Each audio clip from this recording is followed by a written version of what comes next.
Thank you very much, everyone. Our country is in the midst of a great national trial, unlike any we have ever faced before. You all see it. You see it probably better than most. We're at war with a deadly virus. Success in this fight will require the full, absolute measure of our collective strength, love, and devotion. Very important. Each of us has the power, through our own choices and actions, to save American lives and rescue the most vulnerable among us.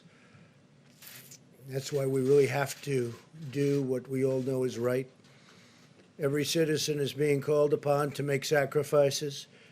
Every business is being asked to fulfill its patriotic duty. Every community is making fundamental changes to how we live, work, and interact each and every day. And I wouldn't be surprised to see this going on long into the future when this virus is gone and defeated. Some of the things we're doing now will be very good practice for the future, including for not getting the flu, which is very devastating also. So some of what we're learning now will live on into the future. I really believe that.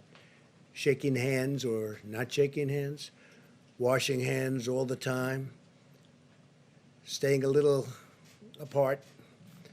15 days ago, we published our nationwide guidelines to slow the spread of the virus. On Sunday, I announced that this campaign will be extended until April 30th.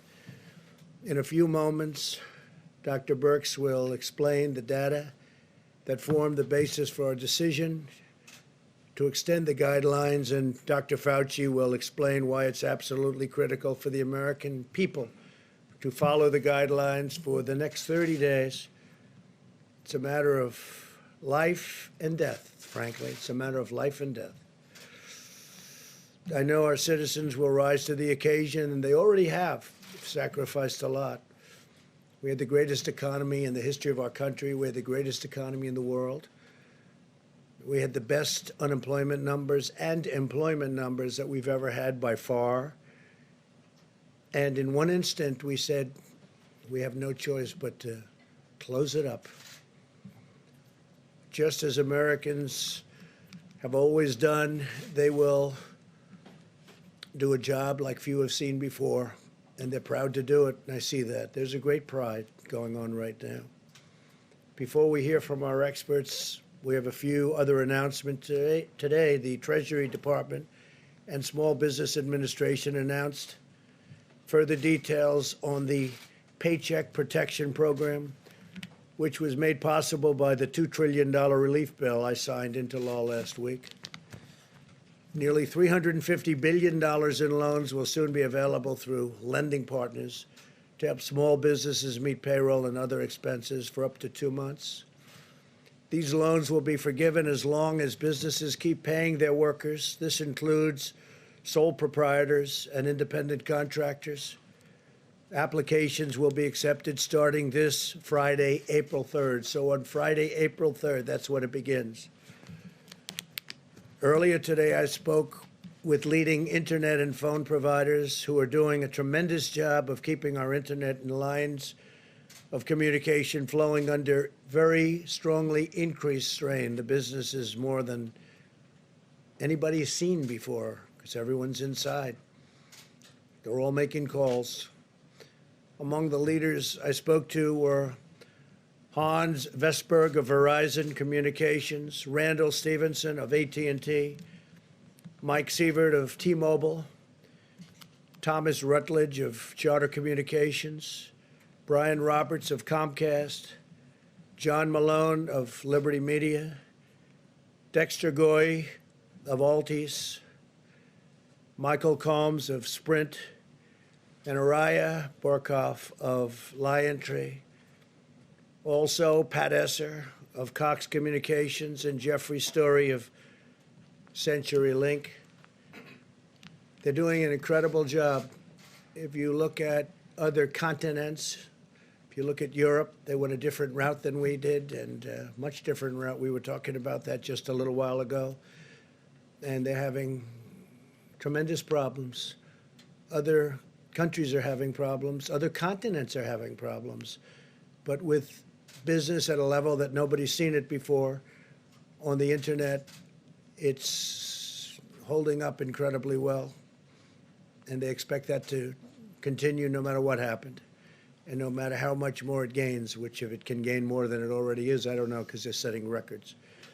Let me also update you on the distribution of urgently needed resources and supplies. And we have a lot of numbers. I'm going to let Mike Pence speak to that in a little while. But we're giving massive amounts of medical equipment and supplies to the 50 states. We also are holding back quite a bit. We have almost 10,000 ventilators that we have ready to go. We have to hold them back because the surge is coming, and it's coming pretty strong. And we want to be able to immediately move it into place without going and taking it. So we're ready to go, and we've also distributed. I just spoke with Governor of Michigan, had a great conversation, and we sent a large number of ventilators to Michigan. We're sending them to Louisiana. We sent additional ventilators to New York, additional ventilators to New Jersey. And I will say in New York, Fema is supplying 250 ambulances and 500 EMTs to help respond to the increasing caseload. That's a lot of ambulances. In California, the Army Corps of Engineers is developing 8 facilities to expand hospital capacity up to 50,000 beds, 50,000. And had a great conversation last night with Gavin Newsom. He's doing a really good job. We're in constant communications. The USNS Mercy hospital ship is now operational. It's in Los Angeles and receiving patients. And in New York, as you know, the Comfort, everybody watched that. It's in place and will be in a very short while receiving large numbers of patients, over 1,000 rooms and 12 operating rooms. FEMA has also provided 100 travel trailers to assist with housing needs, and we're ordering hundreds more. In Michigan, FEMA will soon deliver, in addition to the ventilators, 250-bed field hospital, and Army Corps of Engineers is evaluating locations to build alternate care facilities. So we're doing a field hospital in Michigan of 250 beds, and we may be doubling it up soon, depending on the need. They're doing a good job with beds in Michigan, but they may need more than the 250. So FEMA and the Army Corps of Engineers are prepared to go there quickly and get it done. In Louisiana, we're delivering 2 field hospitals to provide 500 new hospital beds. I've been talking with the governor, John Bell Edwards, and the Army Corps of Engineers has been really doing incredible work, establishing 3,000-bed alternate care site at the New Orleans Convention Center, which will be operational, believe it or not, this week. So we're doing a 3,000-bed alternate care site, and we're also doing a 500-bed new hospital. And that's in Louisiana, which really got hit. It started off very late, and it was looking good, and then all of a sudden it just reared up, came from nowhere. In addition to the supplies we're delivering, we're also giving hospitals the flexibility to use new facilities, including surgical care centers, to care for hospital patients who are not infected. For example, I know that many expectant mothers are understandably concerned about exposing their newborn babies to the virus, and they should be. With our action yesterday, hospitals now have the authority to create special areas for mothers to deliver their babies in a very safe and healthy environment, totally separate.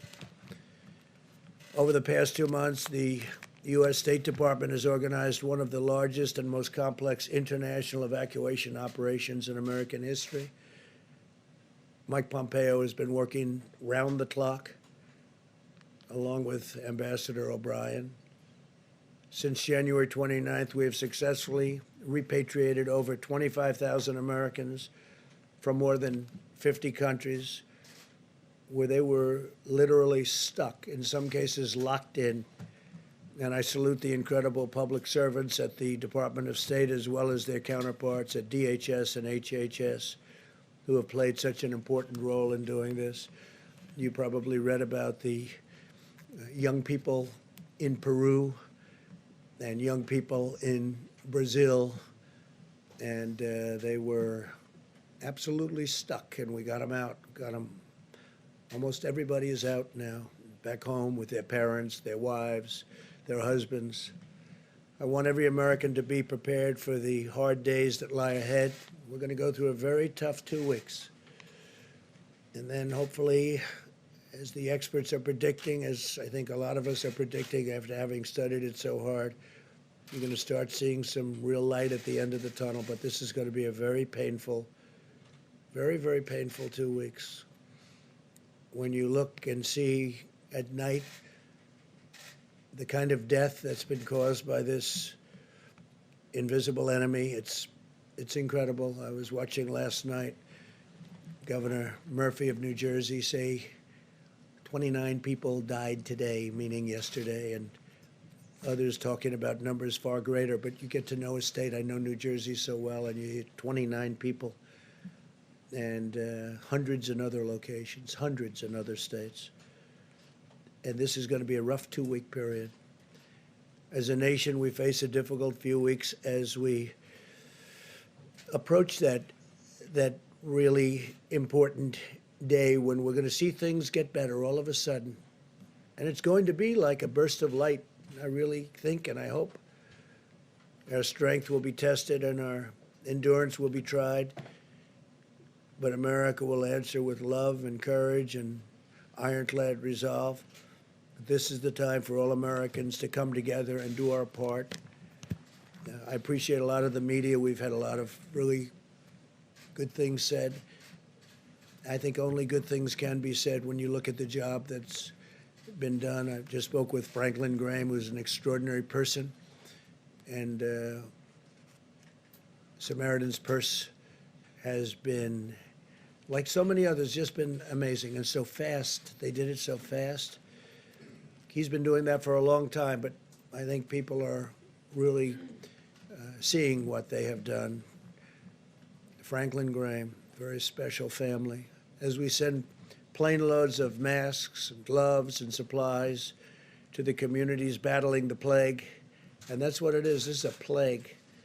We also send our prayers. We pray for the doctors and the nurses, for the paramedics and the truck drivers and the police officers and the sanitation workers, and above all, the people fighting for their lives in New York and all across our land. I watched as doctors and nurses went into a certain hospital in Elmhurst this morning. I know Elmhurst, Queens. I grew up right next to it.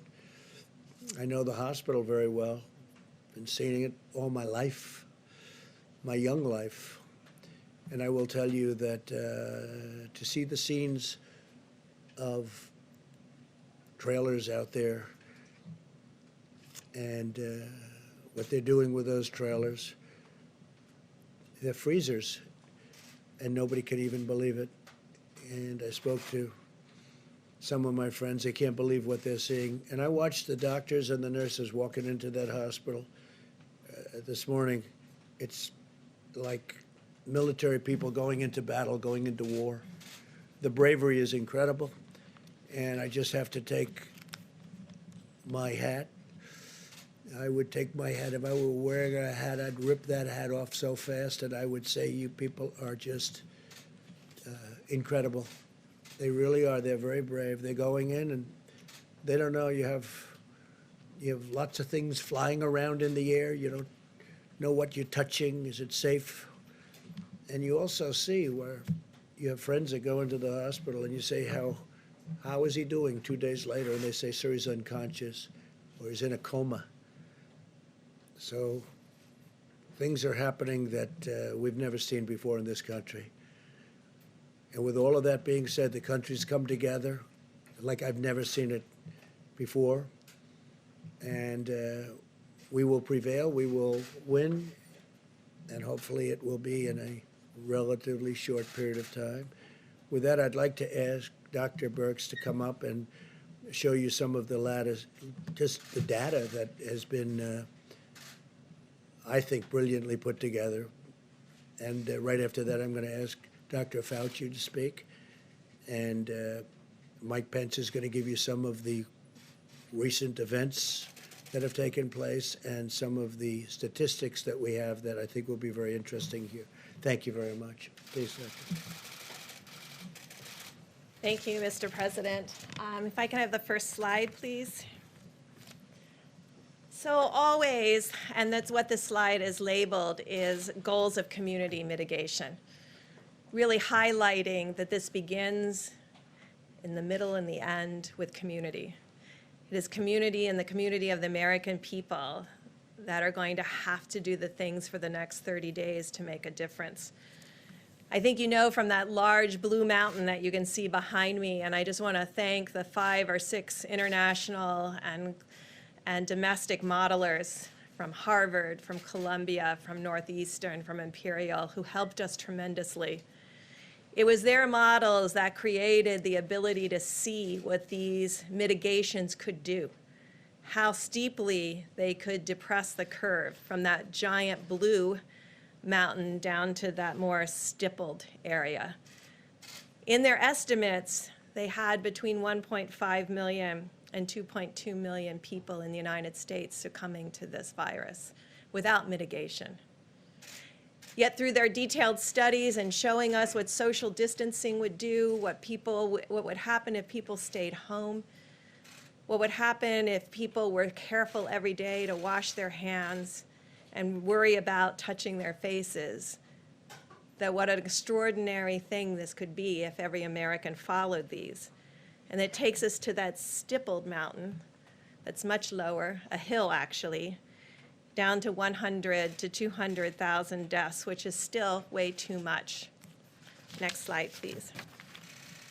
Simultaneously, there was a modeler out of the University of Washington that modeled from cases up, utilizing the experience around the globe to really understand how this information that we have from Italy and Spain and South Korea and China could really help us give insight into the hospital needs, the ventilator needs, and really the number of people who potentially could succumb to this illness. It is this model that we are looking at now that provides us the most detail of the time course that is possible. But this model assumes full mitigation. It's informed every morning or every night by the reality on the ground coming in from New York, New Jersey, and around the United States, and is modeled and informed every morning so that it is adjusted so it is up to date every day. This is the model of the predicted fatalities and mortality in the United States. And as the President said, it's very much focused on the next 2 weeks and the stark reality of what this virus will do as it moves through communities. Next slide, please. But this is a slide that gives us great hope and understanding about what is possible.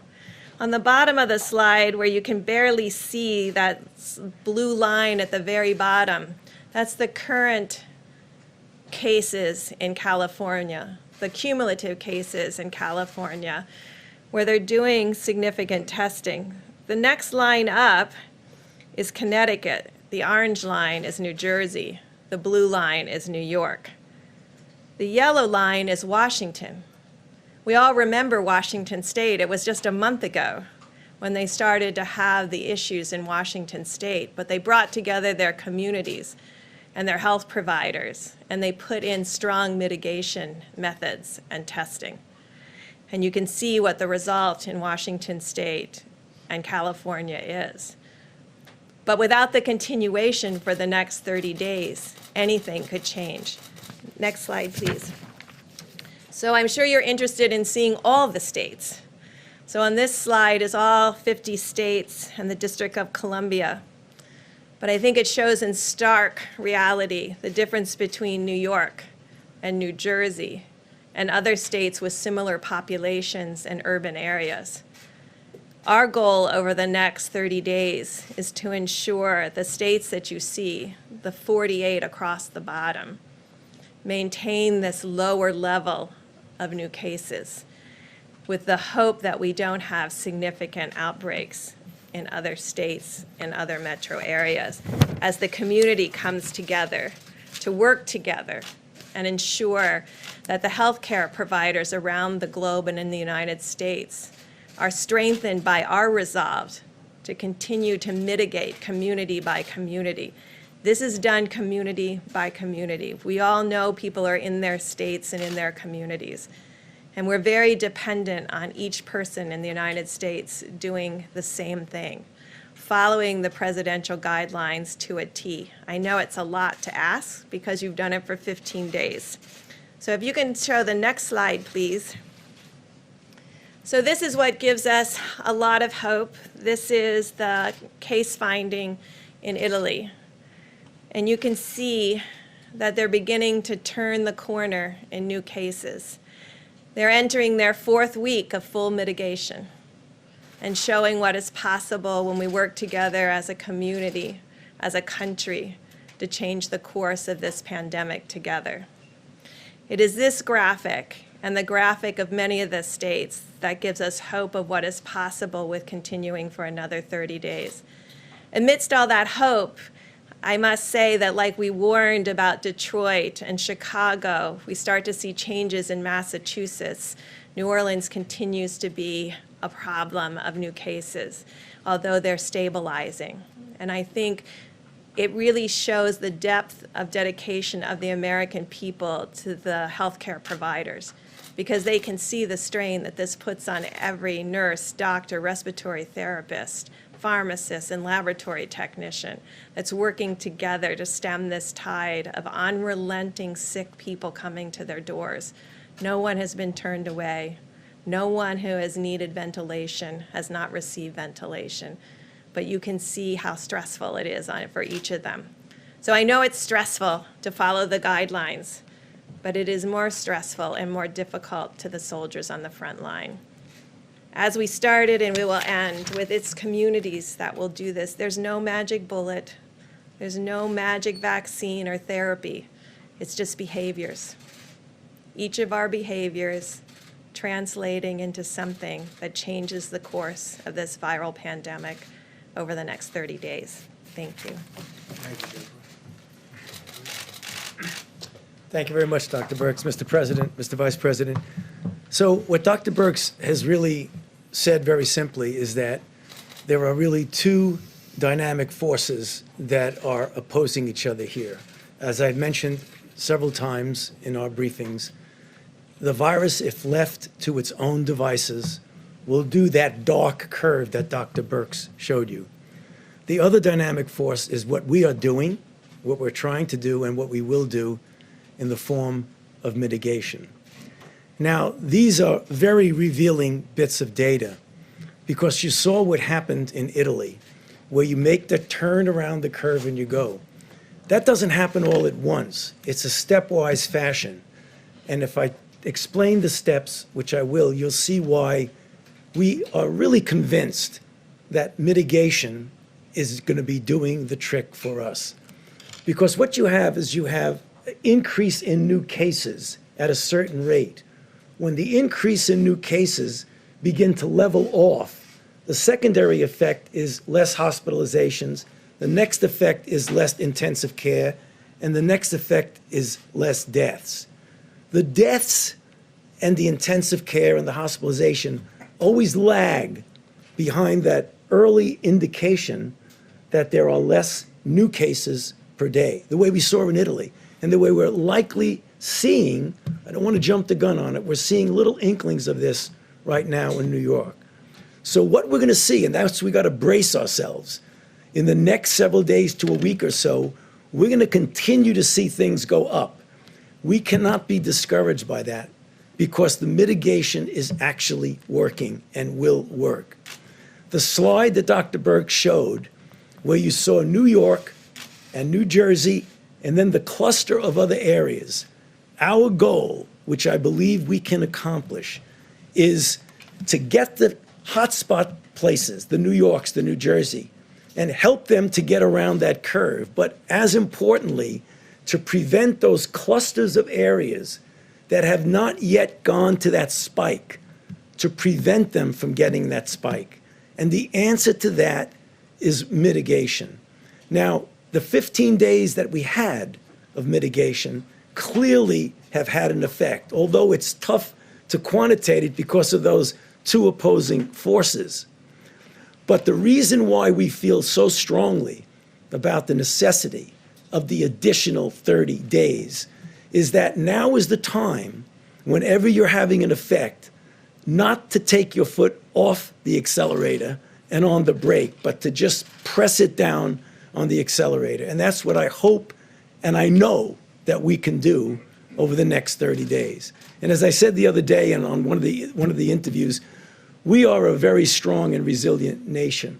If you look at our history, we've been through some terrible ordeals. This is tough. People are suffering. People are dying.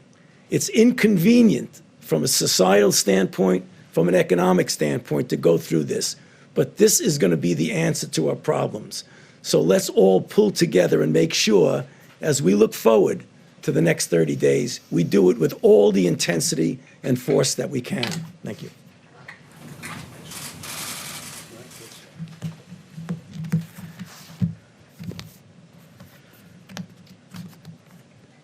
Thank you, Mr. President, and to Dr. Birx and Dr. Fauci. I know I speak on behalf of the President and people all across this country when I express our great admiration and appreciation to both of you for helping to steer our nation through this challenging time. The American people have now seen what the President saw when he made the decision at the end of 15 days to slow the spread, to ask the American people to give us 30 more days, to continue to put into practice the President's coronavirus guidelines for America. And as you just heard from the experts, we have reason to believe that it's working. As Dr. Fauci just said, there are difficult days ahead. Our hearts and our prayers go out to the families that have lost loved ones, and those, as the President just reflected, who we know are struggling at this hour in hospitals across the nation. But to each and every one of us, do not be discouraged, because what you can do to protect your health, the health of your family, what you can do to ensure that our healthcare providers have the resources and our hospitals have the capacity to meet this moment is put into practice the President's coronavirus guidelines for America. It really is what every American can do. 30 days to slow the spread, 30 days to make a difference in the lives of the American people, American families, and the life of our nation. Allow me to give you a few brief updates before the President takes questions. First and foremost, we continue to work very closely with governors around the nation. The President and I spoke to all the governors, all the states and territories yesterday, and since we were last together, the President and I have spoken directly to several governors around the country, including Illinois, Louisiana, Michigan, New York, and other states. At the present moment, the President has declared 29 major disaster declarations and authorized 10 different states to use full federal funding, so-called Title 32 funding, to pay for their National Guard. And as of this afternoon, FEMA reports some 17,000 National Guard have been activated in states around the country to provide support for coronavirus response. On the subject of testing, we have now completed more than 1.1 million tests around the country. We're working very closely with governors around America to assist them in drive-through and community testing centers. I spoke with Governor J.B. Pritzker of Illinois today about a testing center that they've established in cooperation with the U.S. Public Health Service. We remind every governor and every laboratory and hospital in the country it's imperative that you continue to report daily to the CDC the results of those tests to give us the visibility on the data to best inform resource decisions. Also, we reiterated today to governors in person and also through correspondence to every governor the importance of using their National Guard, if need be, to move medical supplies. FEMA is very busy, as you'll hear in a moment, delivering literally millions of supplies to states around the country. But we're urging every governor to make sure to work with their state emergency management team and maybe use the National Guard to move those supplies from warehouses to hospitals. At the present moment, as the President said, we've distributed more than 11.6 million N95 masks, more than 8,100 ventilators around the nation, millions of face shields, surgical masks, and gloves. We initiated an air bridge that the President announced yesterday. Flights have arrived in New York, one arrived in Illinois yesterday, and a flight will arrive in Ohio in the next 24 hours. FEMA is literally working and contracting around the world with now more than 51 flights that will be bringing vital medical supplies.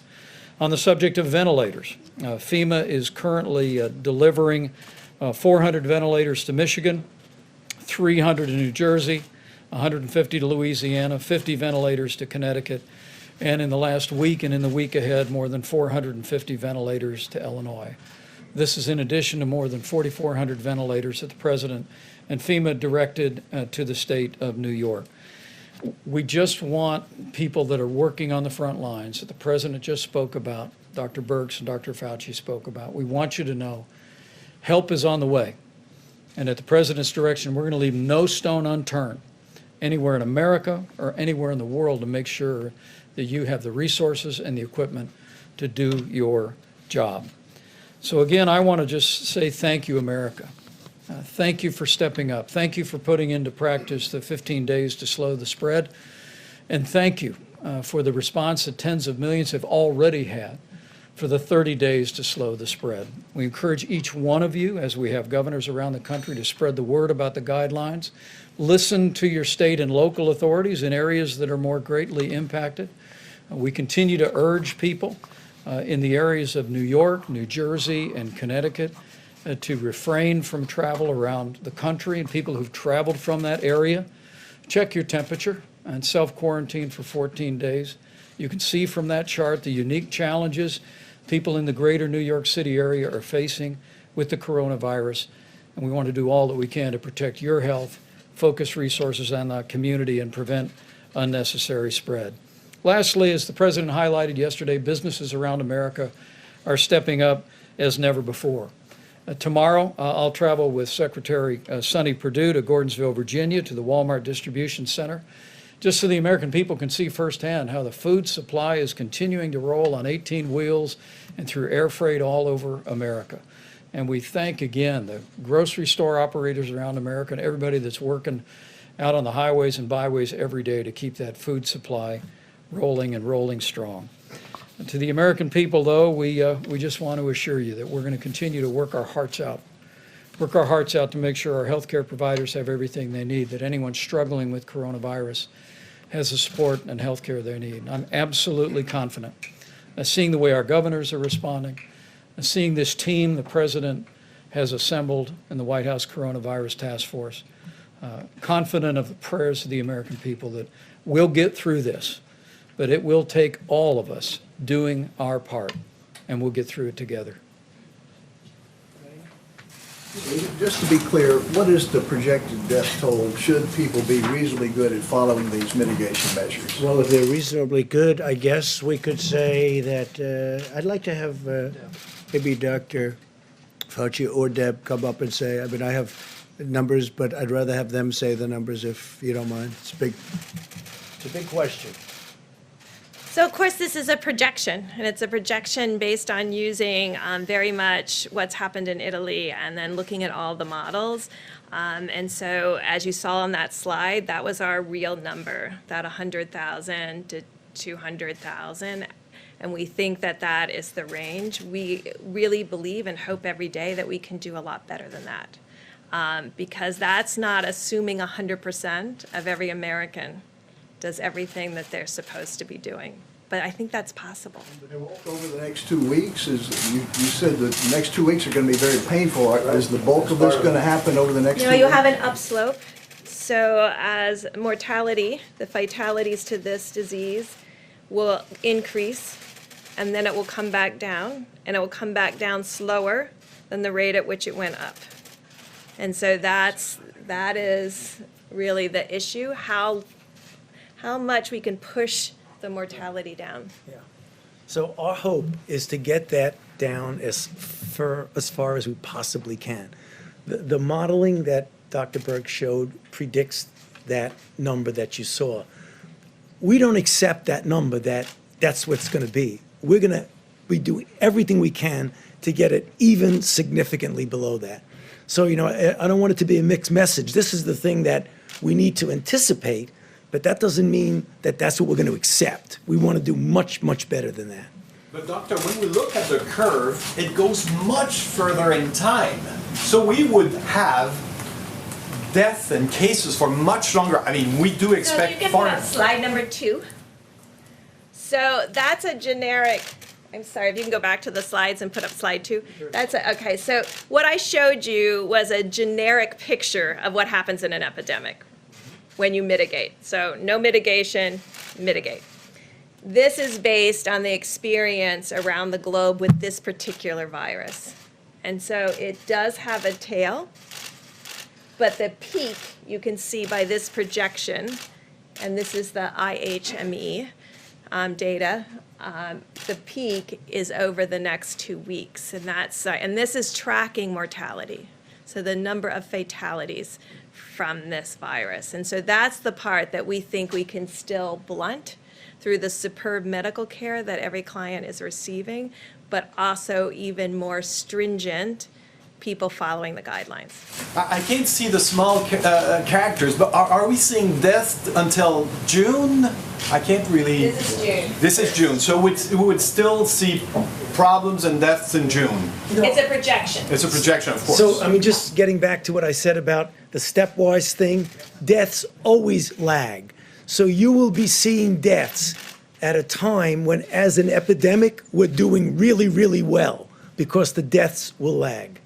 Dr. Fauci, should Americans be prepared for the likelihood that there will be 100,000 Americans who die from this virus?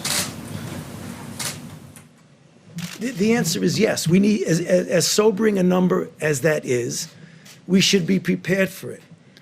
Is it going to be that much?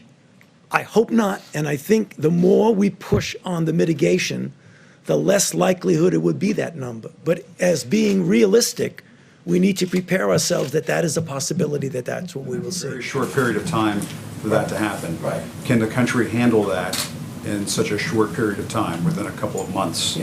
50,000 a month. It will be difficult. No one is denying the fact that we are going through a very, very difficult time right now. We're seeing what's happening in New York. That is really, really tough. And if you extrapolate that to the nation, that will be really tough. But that's what it is, Jim, and we're going to have to be prepared for that. Yeah, I think because the model that was from IHME, that's based and heavily laden by the data that has come in from New York and New Jersey and Connecticut. So, that can skew to a higher peak and more significant mortality.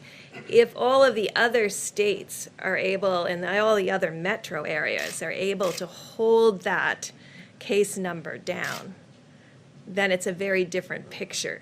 But you have to predict on the data you have, which is heavily skewed to New York and New Jersey. Just one extra thing. Getting back to that, that's really an important slide that Dr. Berg showed. The cluster of other cities that are not New York and not New Jersey.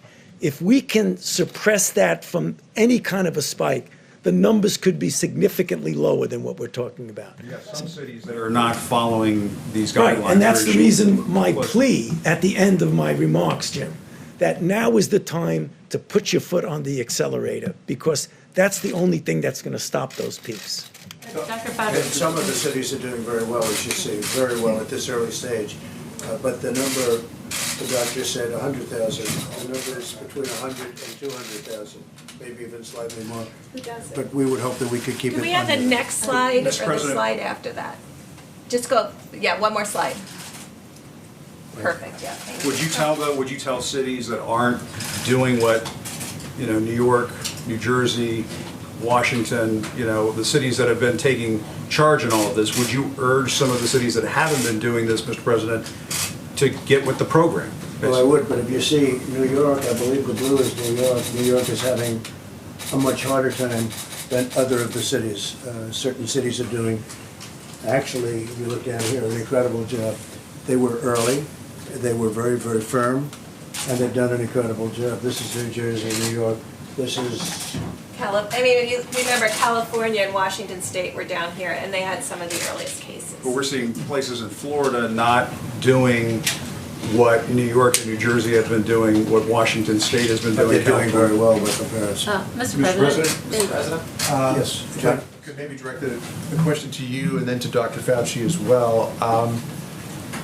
You told us yesterday that you're accomplishing, or the U.S. at least is accomplishing 100,000 tests per day, but we're still hearing difficult stories from the front lines of the first responders that you praised so appropriately a little while ago, that they can't test all of the people that they need to test. Do you have any kind of projection as to when everyone who needs a test will be able to receive one? Yeah, I can only say that we're doing more than anybody in the world by far.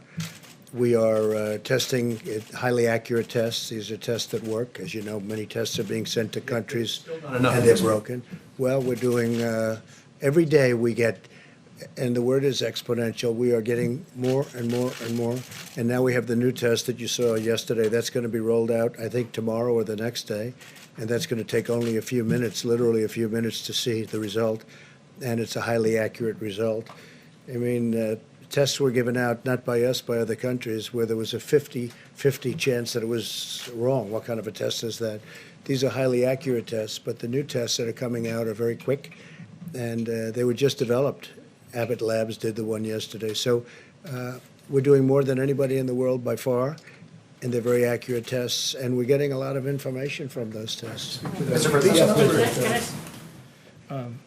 The test president unveiled yesterday, the Abbott Laboratories test, which is a 15-minute test. Our team is working very closely with Admiral Giroir and Fema to make sure that those are distributed around the country. Earlier this week, Abbott Laboratories is actually going to be producing 50,000 tests a day and distributing those around America. There's already the machines in some 18,000 different locations around the country. And they've told us they have several thousand on the shelf now. And what we're doing is trying to identify the areas where we may yet have pockets, or, as Dr. Birx often says, where we want to do more immediate testing so that we can do what's called surveillance testing to identify where there may be coronavirus cases where there's been very little incident. But if I could just amplify one other point, and that is that when you look at this chart, go back 15 days. And the reality is that, and this is me speaking as a layperson, but as I've listened to our experts, I mean, New York and the greater New York City area have unique challenges. It's a city that we really believe may have had exposure to the coronavirus much earlier on than we could have known, and had its own challenges. And New York, Connecticut, New Jersey are leaning into this effort. But when we look at this chart for all the other states, including Washington State and California, it really does give evidence that, at least it begins to give evidence that the 15 days to slow the spread is working. And that, in fact, the American people are putting these things into practice in states across the country, including in New York and New Jersey, even though they've faced a greater magnitude of cases for certain circumstances that are related to international travel in those communities. But I think the National shelter in place. no, I think Something the across American the people, country. what I'd suggest to you, Jim, is the American people can look at these numbers in the other 48 states, and they can see that in the last 15 days, the president's coronavirus guidelines were working, and that's precisely why President Trump is asking every American to continue to put these guidelines into practice for 30 more days. Mr. President, can I just follow up on testing? Just a quick question. If I could. So right now, we're at about 4,000 deaths here in the United States. You're suggesting a spike of more than 90,000 deaths over the next few weeks. Do you have a demographic breakdown of the areas that are most at risk and where most of those deaths may occur? Well, right now, and I think if you ask Chris Murray, he would say he's using the information coming out of New York and New Jersey and applying that to potentially other states having the same outcomes. I just want to say again, this yellow line, and this is all corrected for 100,000 residents. So this is normalized so we can compare apples to apples. This is still Washington State, this yellow. So they've been able to, for a long time of measuring cases, not have a spike. So it's possible, and we're watching very closely to make sure it doesn't have a spike. But that's what the people in Washington State are doing. This is what every community, Washington State early, about 2 weeks before New York or New Jersey. California, a week before New York or New Jersey. Really talked to their communities and decided to mitigate before they started seeing this number of cases. And now we know that that makes a big difference. Early, as Dr. Fauci said, if you wait till you see it, it's too late. And again, do you have a demographic breakdown, Dr. Burks, of where these deaths may occur? So there's a demographic breakdown that we've discussed before related to mortality. And it's as we're seeing in New York exactly what we saw in Italy. Very low mortality, not to say that young people under 30 or young people under 40 aren't getting ill. They are, but most of them are recovering. So the profile looks identical to Italy with increasing mortality with age and pre-existing medical conditions. And so that is holding in the same way. But what we're hoping is that through the work of communities, and again, it comes down to communities. This is communities deciding that this is important to them to not have the experience of New York and New Jersey. And I think, we are worried about groups all around the globe. I mean, I don't know if you heard the report this morning, there's 8,000 ventilators in the UK. If you translate that to United States, that would be like the United States having less than 40,000 ventilators. We have 5 times that amount. So, I mean, these are the things that everybody is having to face. And I think the United States is in an excellent position from our medical care position, but we don't want to have to test that system. We want this to be a much smaller epidemic with much smaller mortality. Can I just follow up on the testing question real quick before we move on? So the testing numbers, I understand 1 million tests done was a big increase, but we were told there would be 27 million tests available by the end of the month. So can you outline where in the supply chain, where in the logistics chain are those other 26? Yeah, where are the other 26 million tests right now? I think this is, just for purposes of clarifications, there's a difference between sending a test that can be administered to a test being done. Because a month ago or more, the president brought together the top commercial labs in America and said, we need you to partner with us to create a brand new system that would rapidly process tests. We're now at 1.1 million tests, and we believe it's a fair estimate that we're testing about 100,000 Americans a day. That'll continue to grow. It'll continue to accelerate. But I think the misunderstanding early on was there were many tests being distributed, many test kits being sent, but under the old system, as the president's described it, the antiquated system, those were being processed in state labs or at CDC or in private labs on a very slow, methodical system that could only produce maybe 30 to 50 tests a day. But this new partnership that we have with commercial laboratories allows the progress we're making.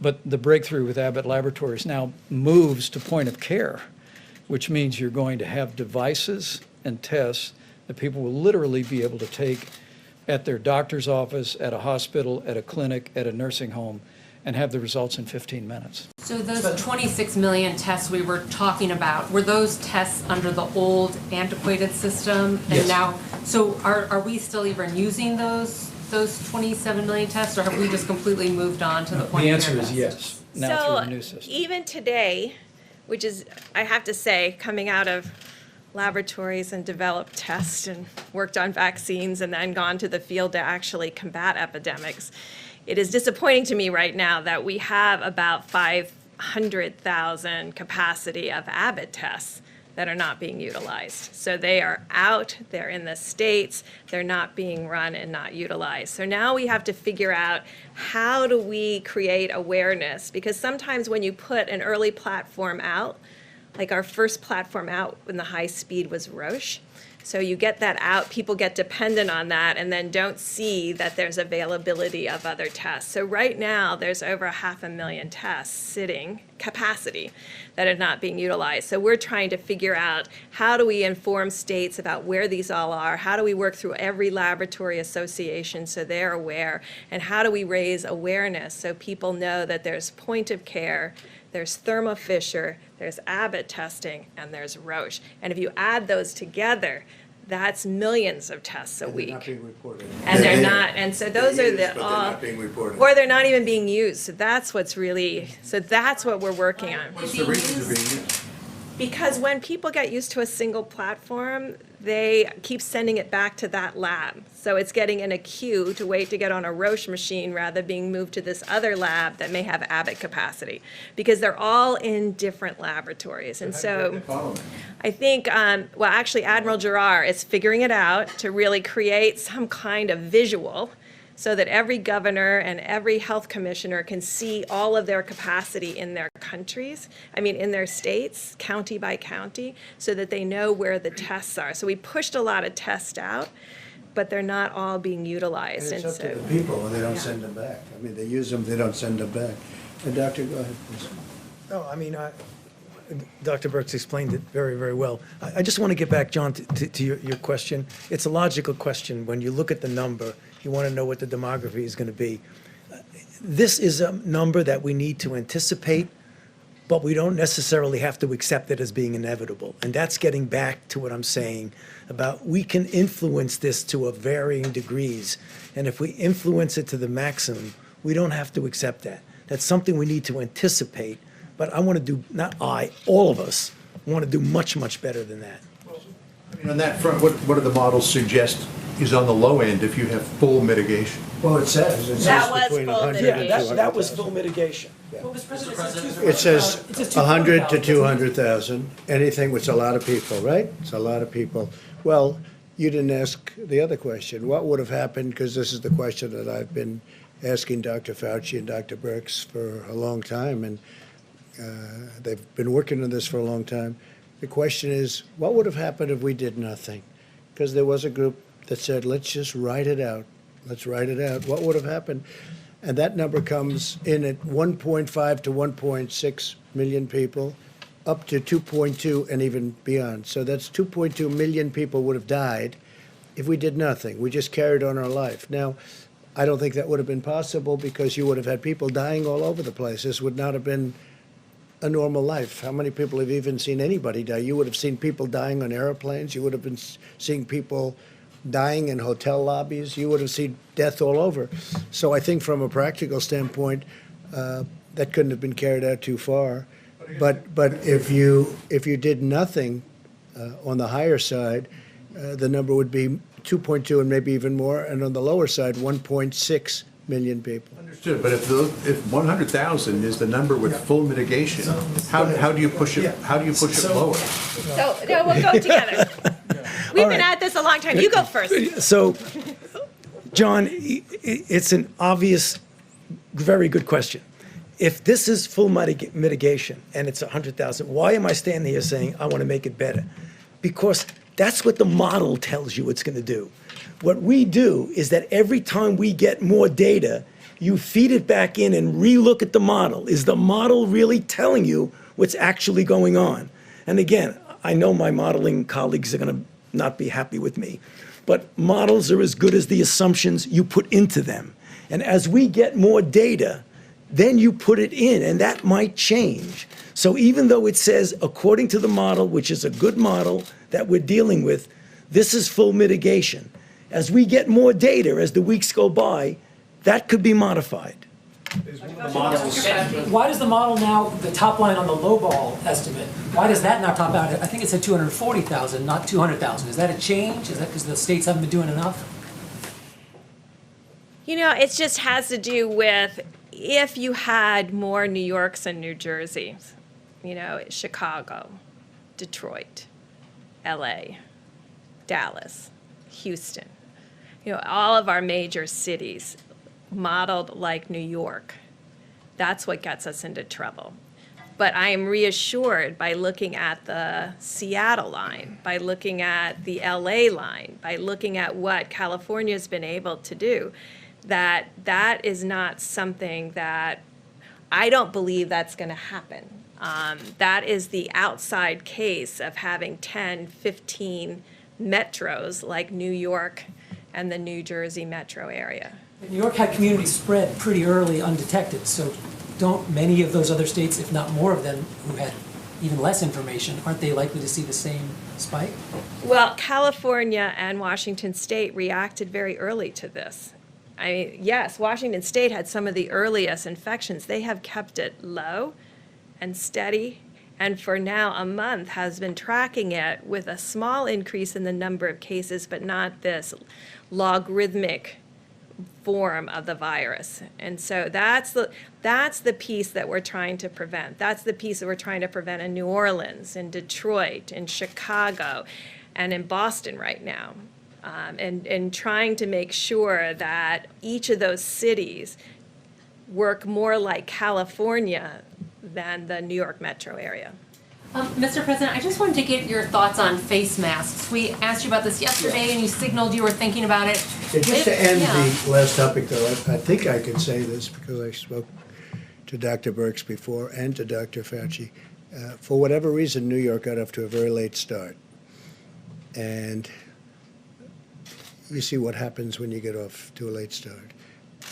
New Jersey got off to, and I think both governors are doing an excellent job, but they got off to a very late start.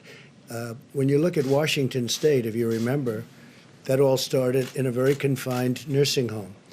And you had 20-some-odd people, I believe, dying in one home. That doesn't mean it escaped that home, and so they have a very different statistic than other states. But, I remember it very vividly, the nursing home in Washington State, where you had many people dying. Every day people were dying in the one exact location. So they were able to keep that, relatively speaking, into that location. When you saw these numbers, One second. were you surprised when you saw these projections? The numbers are sobering. They're very sobering. When you see 100,000 people, that's at a minimum number. Now, what we're looking at, and as many people as we're talking about, whatever we can do under that number and substantially under that number, we've done that through really great mitigation. We've done that through a lot of very dedicated American people. That 100,000 is, according to modeling, a very low number. In fact, when I first saw the number, and I asked this a while ago, they said it's unlikely you'll be able to attain that. I think we're doing better than that. Now, I think we have to see, but I think we're doing better than that because, as John said, that would be, a lot of lives taking place over a relatively short period of time. But think of what would have happened if we didn't do anything. I've had many friends, business people with great, actually, common sense. They said, why don't we write it out? A lot of people have said, a lot of people have thought about it. Write it out. Don't do anything. Just write it out and think of it as the flu. But it's not the flu. It's vicious. When you send a friend to the hospital and you call up to find out how is he doing, it happened to me, where he goes to the hospital, he says goodbye, he's sort of a tough guy, a little older, a little heavier than he'd like to be, frankly. And you call up the next day, how's he doing? And he's in a coma? This is not the flu. So we would have seen things had we done nothing. But for a long while, a lot of people were asking that question, I think, right? I was asking it also. A lot of people were saying, well, let's just write it out. This is not to be written out, because then you would have been looking at potentially 2.2 million people or more. 2.2 million people in a relatively short period of time. If you remember, they were looking at that concept. It's a concept, I guess, it's a concept. If you don't mind death, a lot of death. But they were looking at that in the UK, remember? They were very much looking at it. And all of a sudden they went hard the other way because they started seeing things that weren't good. So they were, they put themselves in a little bit of a problem. Now Boris tested positive, and I hear I hope he's going to be fine. But in the UK, they were looking at that, and they have a name for it, but we won't even go by the name. But it would have been very catastrophic, I think, if that would have happened. But that was something that everybody was talking about, Steve. Like, just don't do anything. Don't do anything. Forget about everything. Just write it out. They use the expression, write it out. We would have had, at a minimum, 1.5, 1.6, but you would have had perhaps more than 2.2 million people dying in a very short period of time. And that would have been a number that the likes of which we've never seen. So now when we look at our package that we just approved for $2 trillion, all of a sudden it seems very reasonable, right? When you're talking about 2 million lives, all of a sudden it seems very reasonable. I must say, a lot of people that have been seeing the more advanced numbers, because these are much more advanced numbers now. When you first started, we didn't know, and this was a different kind of a virus, and nobody knew that much about it. Even the experts, you don't really know where it's going. But then they see what goes on in Italy, and they see what goes on in Spain. And you see France is having a very hard time, and other countries having a very, very hard time. But once they see what's going on, they start making projections. So I hope they're going to be very high projections, but based on everything else, that would be the number. Let's see if we can do much better than that. I hope we can. Yeah, John? What about masks? You didn't answer a question about Yeah, the masks. mask. What's your recommendation? okay. Well, I understand there's an issue with supplies, That's right. but if there was enough for this way. everyone to You go can around- use a scarf. A scarf is, everybody, a lot of people have scarves, and you can use a scarf. Scarf would be very good. And my feeling is if people want to do it, there's certainly no harm to it. I would say do it, but use a scarf if you want, rather than going out and getting a mask or whatever. We're making millions and millions of masks, but we want them to go to the hospitals. I mean, one of the things that Dr. Fauci told me today is we don't want them competing. We don't want everybody competing with the hospitals where you really need them. So you can use scarves. You can use something else over your face. It doesn't have to be a mask. But it's not a bad idea, at least for a period of time. I mean, eventually you're not going to want to do that. You're not going to have to do that. This is going to be gone. It'll be gone. Hopefully gone for a long time. Mr. President, the mitigation steps that are on your 30-day plan, is that enough or is more needed? Have you been Well, discussing we're going to that find out. behind the We scenes? hope it's enough. We hope it's enough. We hope we're at a level where we could say, let's go, because our country wants to get back to work. We really want to get back. Everybody wants to get back to work. Now, I could ask the doctors to answer that question, but we discuss that all the time. What do you think? Have they been recommending harsher Well, I mitigation steps? think we've been very harsh. I mean, you look at the streets. I looked at Fifth Avenue today on camera, and I didn't see anybody walking on the street. And I'm used to watching that street. You can't even see. You can't see the asphalt. You can't see the concrete. And you look at this, nobody.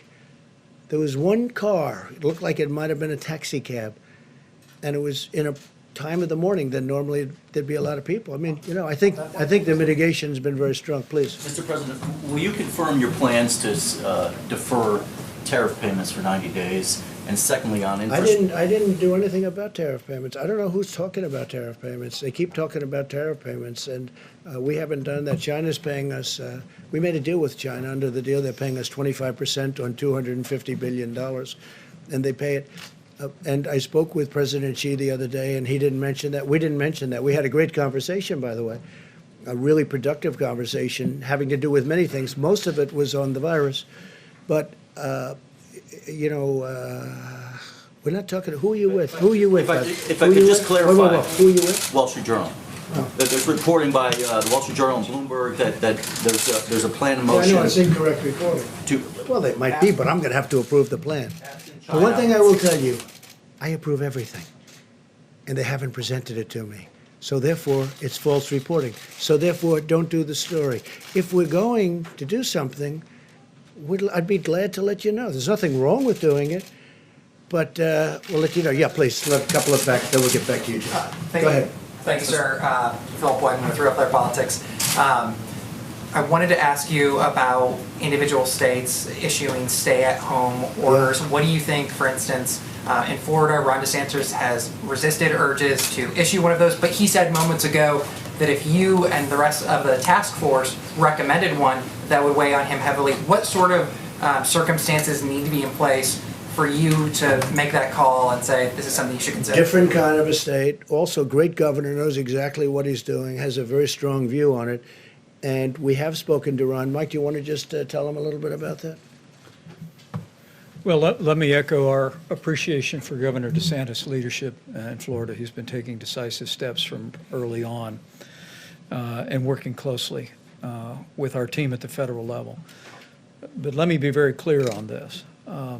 The recommendation of our health experts was to take the 15 days to slow the spread and have the president extend that to 30 days for every American. Now, that being said, we recognize that when you're dealing with a health crisis in the country, it is locally executed by healthcare workers, but it's state managed. And so we continue to flow information to state governors. We continue to hear about the data that they're analyzing and consult with them. But at the president's direction, the White House Coronavirus Task Force will continue to take the posture that we will defer to state and local health authorities on any measures that they deem appropriate. But for the next 30 days, this is what we believe every American in every state should be doing at a minimum to slow the spread. So unless we see something obviously wrong, we're going to let the governors do it. Now, if it's obviously wrong, I mean, people can make things, they can make a decision that we think is so far out that it's wrong, we will stop that. But in the case of Governor DeSantis, you know, there's two thoughts to it, and two very good thoughts to it. And he's been doing a great job in every respect, so we'll see what happens. But we only would exercise if we thought somebody was very obvious. So go ahead, your turn. Thanks. I had a question in a minute for the Vice President about the National Strategic Stockpile, but while you're at the podium, I wanted to ask about your call with President Putin a couple days ago. Yeah. I know a big economic concern for a lot of people has been the state of oil prices right now. Yeah. So I'm wondering if you raised that with President Putin, if you were able to gain any We had a call. It assurances. was probably about that, the oil prices, because as you know, Russia and Saudi Arabia are going at it, and they're really going at it, and by going at it to the extent that they are, the oil has dropped to a point where, look, it's the greatest tax cut we've ever given, if you look at it that way, because people are going to be paying 99 cents for a gallon of gasoline. It's incredible in a lot of ways. It's going to help the airlines, but at the same time, it's hurtful to one of our biggest industries, that's the oil industry. It's really, it's not even feasible what's going on. So I spoke to President Putin about that. I also spoke to the Crown Prince about that, Saudi Arabia. Did they agree to do anything? No, I think, yeah, they're going to get together, and we're all going to get together, and we're going to see what we can do, because you don't want to lose an industry. You're going to lose an industry over it. Thousands and thousands of jobs. We have, I don't know if you know, there's oil all over the oceans right now. The boats are all filled. The ships are, they're renting ships that were dying, that weren't doing well, and now, like, that's where they're storing oil, and they're sent out to sea, and they sit there for long periods of time. There's so much oil. In some cases, it's probably less valuable than water. In some parts of the world, water is much more valuable. So we've never seen anything like it. But the two countries are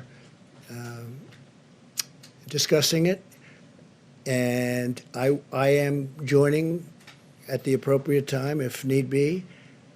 We had a great talk with President Putin. We had a great talk with the Crown Prince. We also discussed, more so with President Putin in this case, the virus, because Russia's being hit pretty hard. And we discussed many things. Trade, we discussed a lot of things with both. But in the case of both, we very much discussed the oil and the oil prices. I mean, you look, it's $22, but it's really much cheaper than that if you want to negotiate. Nobody's seen that. That's like from the 1950s. It really is. You know, to think that it was 50, 60, 70, 80 and now it's 22, but you know, if you put a good bid in at 9, I think you could probably get what you wanted, right? John, please. Mr. President, you tweeted earlier today that now would be a good time to start looking toward, if there is a light at the end of the tunnel, and work on an infrastructure bill. Yeah. Again, you suggested it should be $2 trillion, which is twice what the last one was, or the proposal at least. Are you anticipating that, like after the economic crisis of 2008, 2009, America will need to have so-called shovel-ready jobs ready to go to get people back to work? Well, the problem with that one is they had maybe shovel-ready jobs, maybe not, but they never used it for the purpose of infrastructure. So far, nobody's been able to find any money that was spent on infrastructure. I want to use it for infrastructure.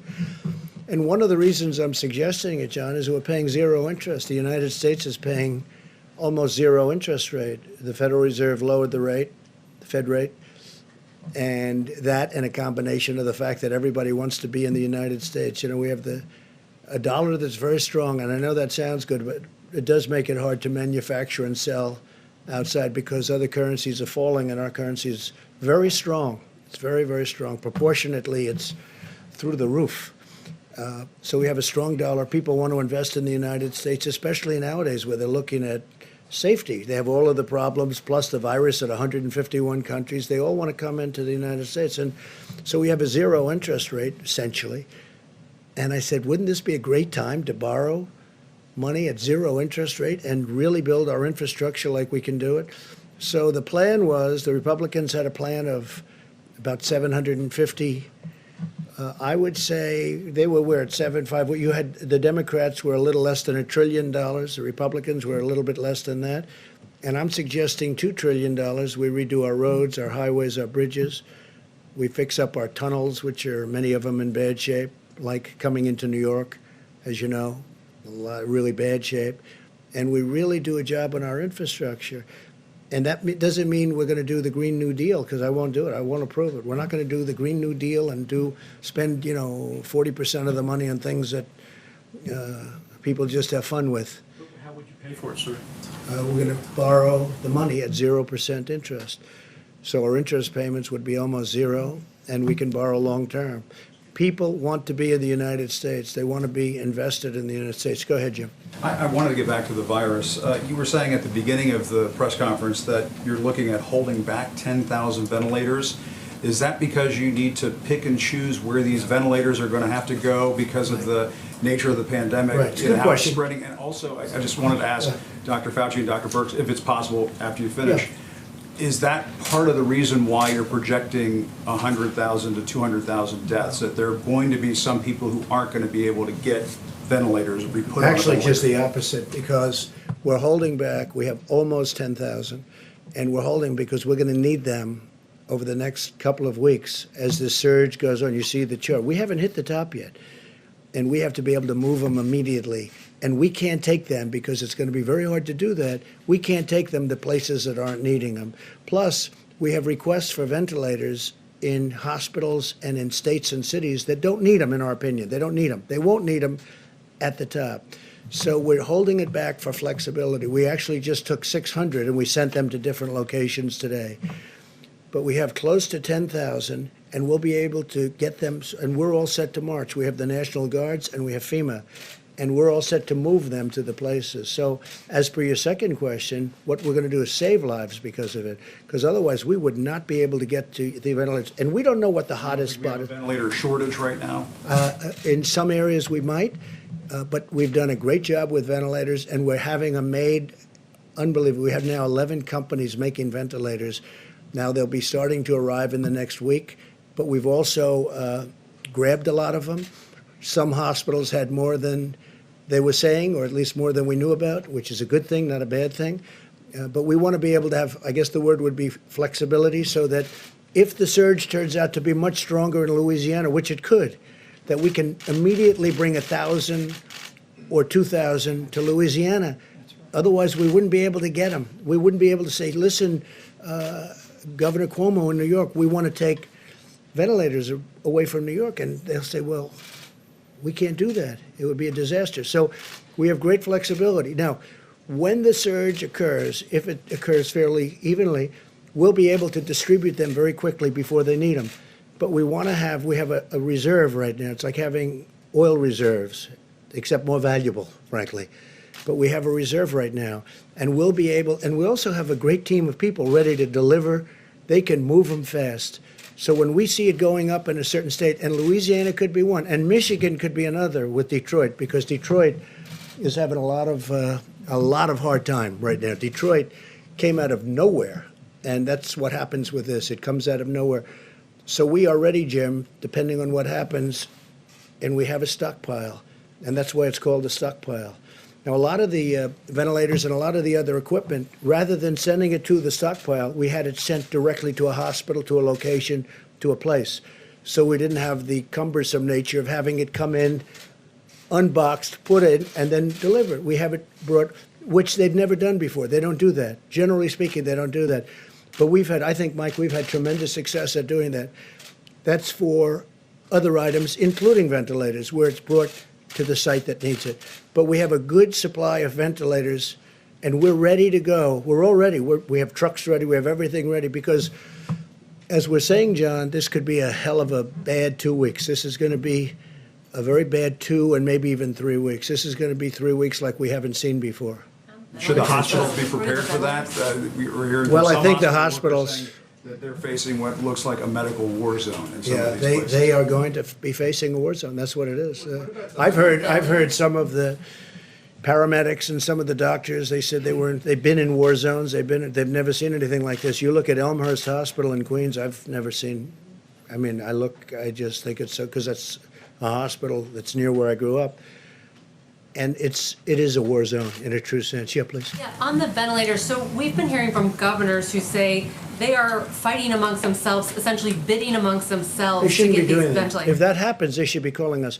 Look, we have ventilators, but we've distributed thousands of ventilators.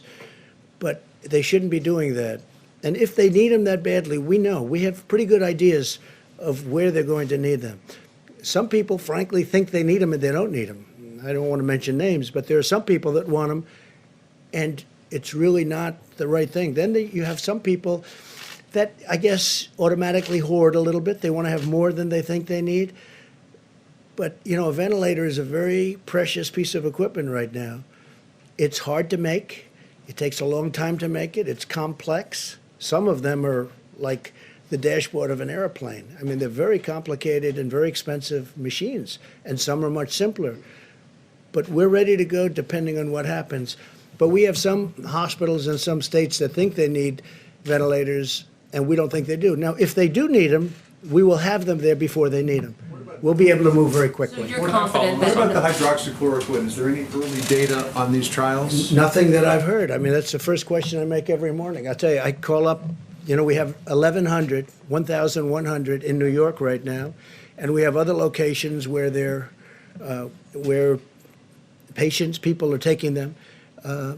Now, the good news is it's only 3 days, and it's like a 7 or 8 day treatment.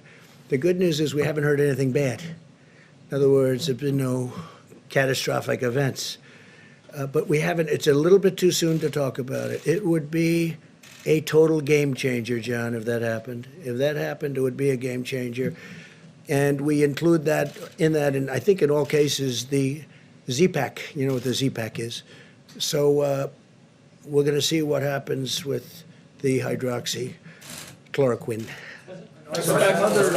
Yeah, just 1 second, Steve. Are there other antiviral drugs that have some promise of working soon? We're looking at a lot of them. Some show promise. I think maybe the doctor might want to speak about the vaccines, because a lot of Johnson & Johnson is advanced, very advanced. We'll see what happens. The one thing with the vaccine is it doesn't help this group, because this group, you need to test a vaccine. The one thing with the drug you just mentioned, right, is that's been out. It's a malaria drug and also an arthritis drug, so it's been out there for a long time. Very powerful drug, but it's been out there for a long time. So it's tested in the sense that it doesn't kill you. But you may want to discuss the vaccines for a second, Dr. Thank you, Mr. President. But just for a second before the vaccine, in answer to your question, Steve, there are a number of candidates. The drugs that are now being looked at in various ways, either compassionate use, clinical trials, are generally drugs that already exist for other things. there's a whole menu of drugs and interventions that are now going into clinical trials that are not approved for anything yet. I mean, for example, things like immune serum, convalescent plasma, or hyperimmune globulin, or monoclonal antibodies, a variety of other things. Right now, there's a lot of activity going on behind the scenes in the design of the kinds of clinical trials that will give us an answer. Because you need an answer, because if it doesn't work, you want to get it off the table and go to the next one. So there are a lot of things. Vaccine. How long does that normally take? Weeks, months? Yeah, no, it takes at least months, at least. So, I mean, that's the reason why you're seeing a lot of activity with drugs that already exist for other purposes, because they're already there. But the drugs that you want to show in a good randomized clinical trial, at very best, are going to take months. Just one word on the vaccine. You know, exactly like we said, we hope that as we get into the summer, if in fact there are cases out there, when you're in a phase 2 or phase 3 trial, or 2B, as we call it, that we might get an early efficacy signal. And an efficacy signal means that even though you haven't definitively proven that a vaccine works, you get enough information that if it were an emergency, you might be able to have an emergency use authorization for it. That sounds good. And I have to say this, hydroxychloroquine and azithromycin, which is, you know, you take it with it, maybe, if you want, for the infection. I think some medical workers are doing that, using it maybe, or getting it prescribed perhaps as for another use.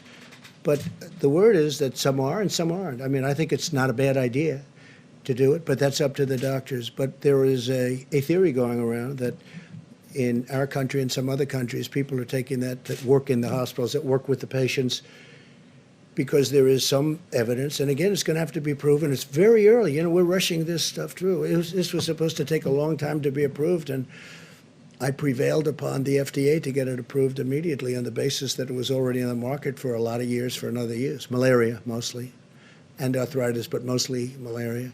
So we'll see what happens, but there is a theory out there that for the medical worker, doctor, it may work. It may work. And if you take it, it's, you know, it's been out there for a long time. Please, go ahead. I just wanted to go back to Jim's question about the national stockpile. The governor of Connecticut today. About which? The national strategic stockpile. Governor of Connecticut today said that he was disturbed to learn that the stockpile is now empty. That's his words. And he said... Well, it's not empty. Let me explain something. What we do, and I thought I said it accurately, I certainly meant to, rather than having it brought into the stockpile, where appropriate, other than certain things like we have quite a few of the ventilators, which is not a lot when you look at the whole country, actually. It sounds like a lot, almost 10,000. But we're trying to have supply sent directly to the states because we save a big state. We don't want medical supplies coming in to warehouses all over the place, and then we take them from there and bring them to another warehouse. So we're having it brought from ideally from the manufacturer directly to the hospital or the state where it's going. So we're trying to keep it that way as much as possible. Now, in some cases, we are having it brought. Remember this, we also took over a virtually empty, and I say it again, just like we had no ammunition in the military, and we had virtually no ammunition, well, we had very little in medical supplies, too, in our stockpile. So for the most part, we're trying very hard to have it delivered to the site where they need it. Yeah, please, go ahead. President, here in the United States, domestically, we can practice social distancing, but some of our sailors, specifically on the USS Theodore Roosevelt, they're not able to. They're in confined spaces. What are your thoughts on that? Should they be offloaded? And then, sir, are you concerned... I'm going to let the military make that decision. Yes, sir, but are you concerned about U.S. military readiness during this pandemic? For instance, what would happen if, as reported, China was to increase patrols in the South China Sea? What would your response be? We're going to see all about that. Don't worry about our military. You know, you saw the military put up a hospital in 3.5 days with 2,900 beds, with a lot of beds. Nobody's ever seen anything like it. And by the way, that wasn't the only one. It wasn't just at Javits Center. It was at other locations. And now it's Louisiana, and now it's New Jersey, and now it's other places. One thing that I think is indisputable is when I watched the Army Corps of Engineers and FEMA working with them, but when I watched the Army Corps of Engineers throw up these hospitals, and they're complex, I mean, these are incredible buildings, essentially, tents and various things, but they did it in such a short period of time. And our military is ready like you haven't seen. And you know who the best guests are, the different shows are? We watch the shows at night. And I think the best guests that I've seen in a long time are the military people, and they've never done it before. I've watched General Semonite, who I deal with a lot. I say, General, you got to give us 2 new hospitals in Louisiana. Yes, sir. And the next morning, they're building them at 6 o'clock in the morning, and they're up in 3 days.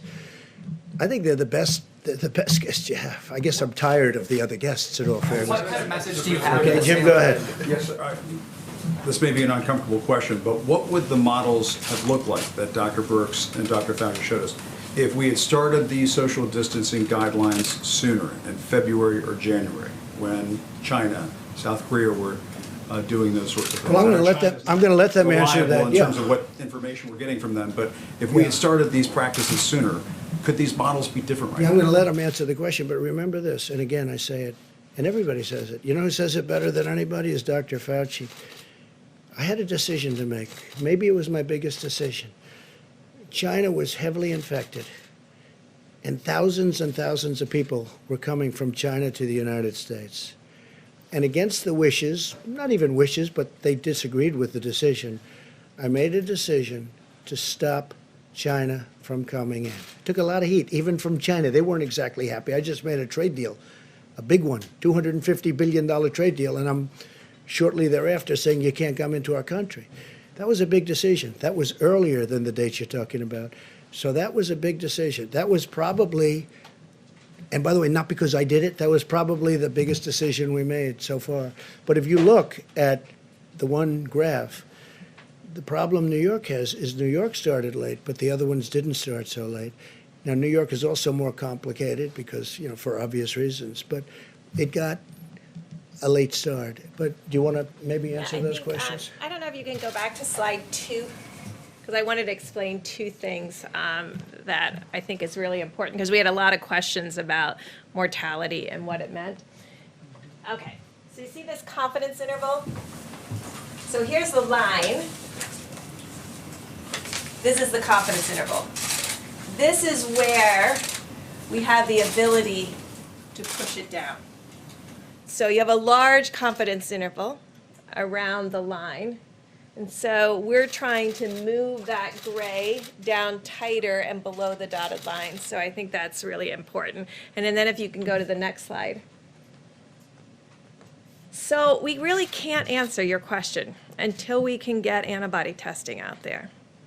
Because what we can't tell you is and we can always do this, there's always samples in hospitals and other things. It's the way we really defined the HIV epidemic in the United States. We were able to go back to blood samples when we had the test and really find out where it was and what was going on. We really need to look in here and really see, was there virus significantly circulating in early March and in late February, and what did it look like, and where was it, and was it all in the metro areas? And I think that's what Dr. Fauci and I are very, very focused on, is getting serology testing out there to really figure out when it came, and really have those samples to be able to do that.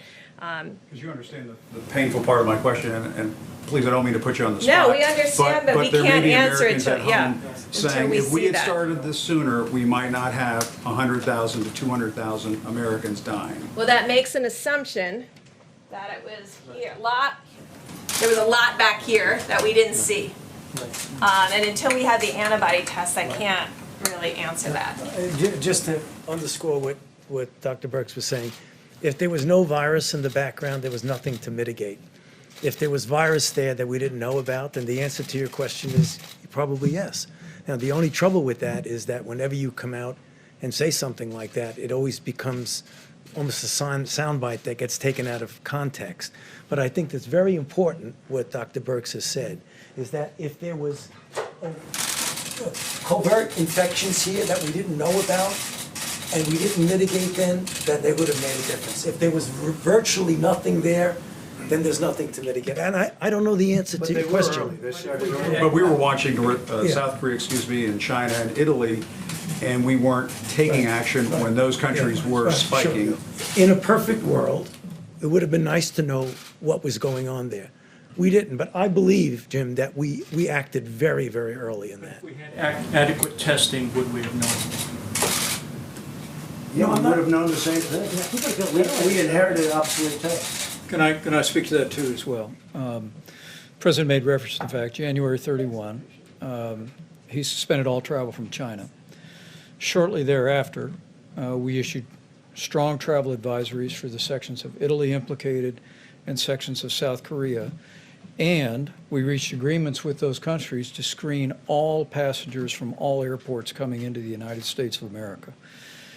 The president's initial efforts were designed at preventing the coronavirus from coming into the United States.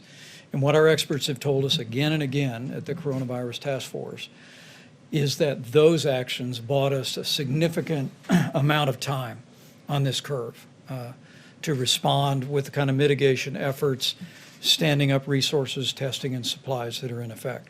But we went from a prevention strategy the president acted on before the month of January was over to a mitigation strategy, which continues to this day.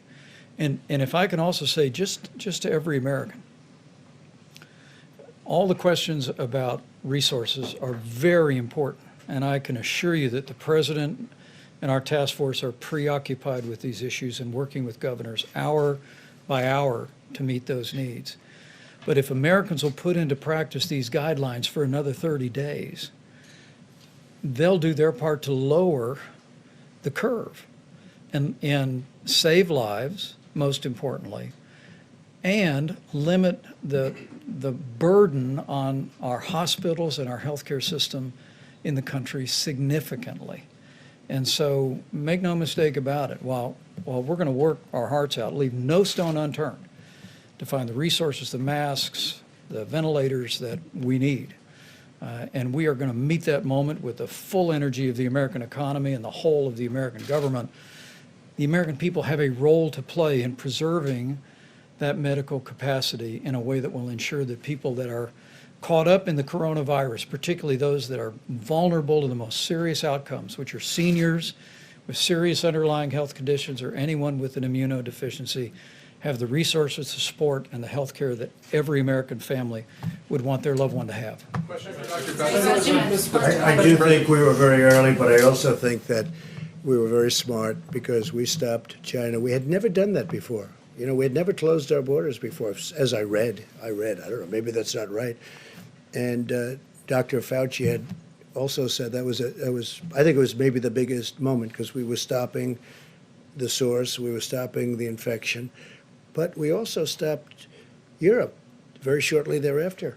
That was a big decision. That was not an easy decision either. I stopped them a long time before people started stopping anyway. So we stopped China, we stopped Europe, we stopped all of Europe. And then ultimately we stopped UK, Ireland. Yes. Please in the back, the very back, please.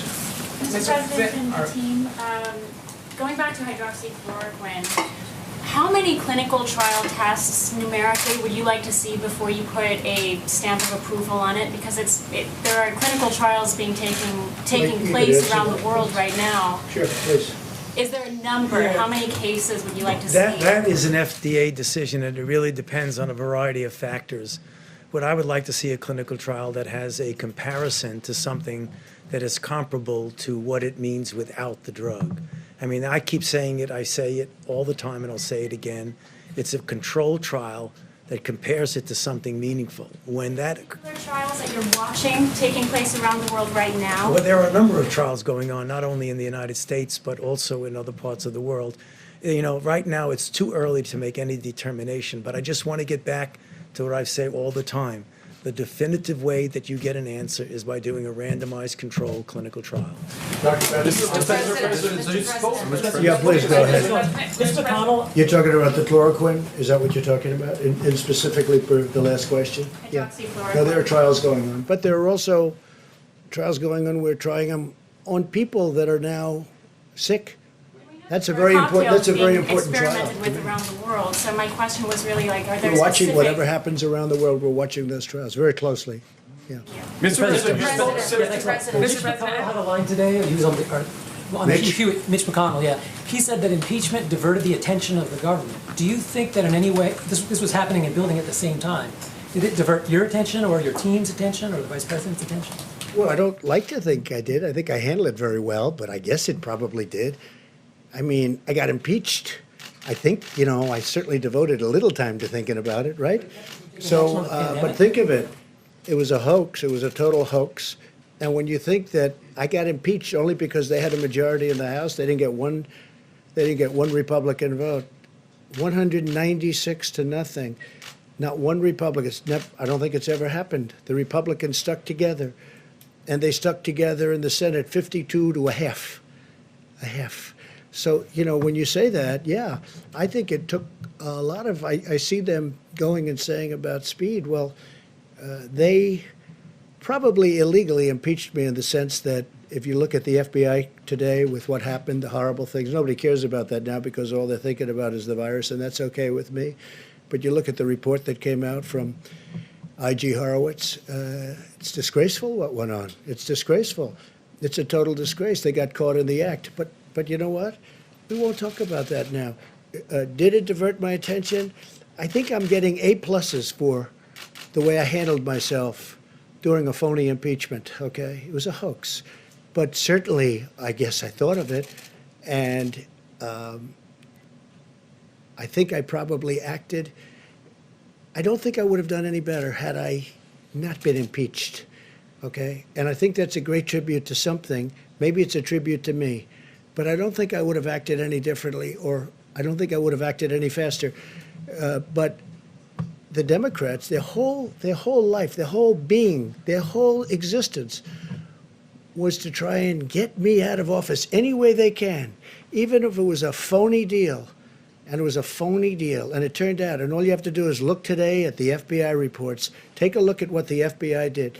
Take a look at the people. Take a look at Comey's report, 78 pages of total kill. Take a look at that. Take a look at the report on McCabe. Just read it, and you'll see how horrible it was. And you know what? I don't think this country is going to take it. You want to know the truth? Phone call you haven't had time to make? How did it take you out of the What game? guidance are you offering to Florida when it comes to the 2 Holland American cruise ships that are seeking to dock here? Yeah, well, I'll be speaking. I'm going to be speaking. In fact, he has a call in to me. We'll be speaking to the governor, and we'll be speaking to him soon. But there's a case. We have 2 ships. There are people that are sick on the ship. And we don't want to be like they're going to be ghost ships. People turn those ships away. There was a ship, as you know, in a certain part of Asia, and from port to port, nobody would take it. But in the meantime, you have people that are dying on the ship, or at least very sick, but they're dying on the ship. So I'm gonna do what's right, not only for us, but for humanity. I mean, these are 2 big ships, and they have a lot of very sick people. And I'll be speaking to the governor. Let's do just a couple of more back here. Yeah, go ahead, please. We'll get to it. Yeah, go ahead, please. Thank you very much. I was hoping you could. You ever run out of questions? It's the most unbelievable thing. You go through the room. But I have nothing else to do, so if you want should we keep it going, John? I think so. Could you clarify Let's something go. for me, please? Andrew Cuomo today said that the system that you have where governors are trying to get ventilators, it's like being on eBay with 50 other states bidding on a ventilator plus FEMA. And then you just said tonight they You mean shouldn't be doing that. he was complaining? Well, he said. Say it. That's What did why. he say exactly? What did he say?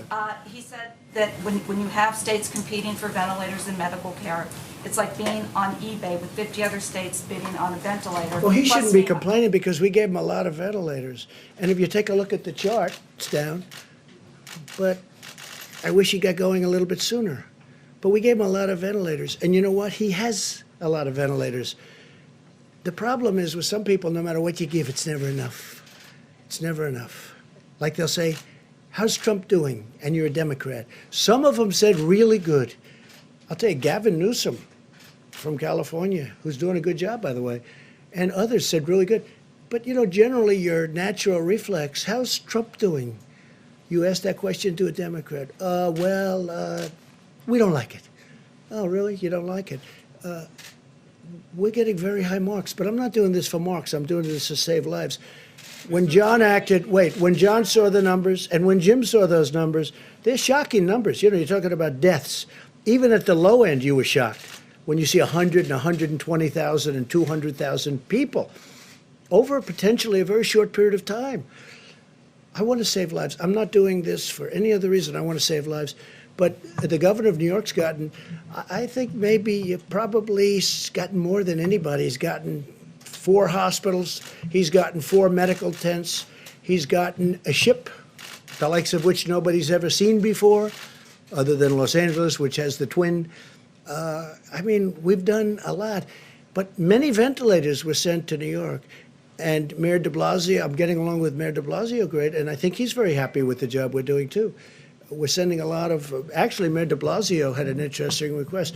He wanted people, and we're sending medical people. A lot of the states aren't having a problem with ventilators, they're having a problem getting medical people.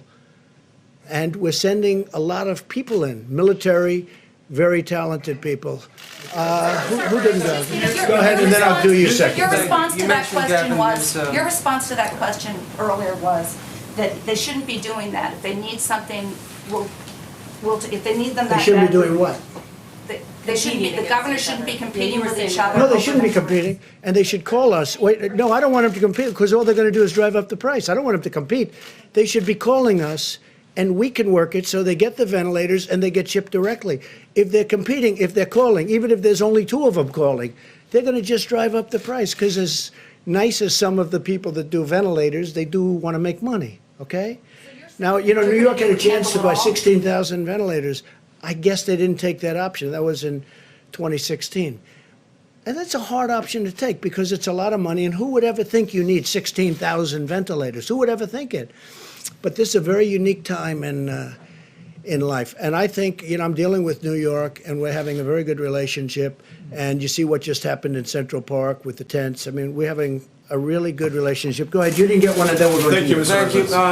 Gavin Newsom, you mentioned Gavin Newsom and the job that he's doing. I'm interested in what you think California has done to contribute to the suppression of the curve. Well, they've done a good job, California. Now, let's see what happens, because we could have a spike, doctors. You don't know. They could have a spike where all of a sudden it spikes upward. We had a couple, like Louisiana. I think they're doing a really good job, but they had nothing. Now, they had Mardi Gras, and then all of a sudden after Mardi Gras, which tells you about distancing, I guess. It's an example of what could happen, but they were, flawless. I was always surprised. I was looking at Louisiana, and I understand that state. I love that state. And I'm saying they're in great shape. Then they have Mardi Gras. It was a big success, tremendous success. And then all of a sudden, it went like a rocket ship. So that tells you about distancing. Please. Are you concerned, though, about the homeless population in California? Because I know California officials think that it could spread like wildfire. Obviously, there's a Say it again, louder. There's a homelessness crisis in California. Yeah, they're obviously concerned that it could spread like wildfire in that community. So is there anything the administration Well, they're looking at that very strongly, and I know that it bothers Gavin. I don't know if it bothers Nancy Pelosi, but she's got it in her district at a very high level. They have to be very careful. They have a very big homeless population in an area which just a few years ago didn't have anybody in those areas. And they're living in the streets.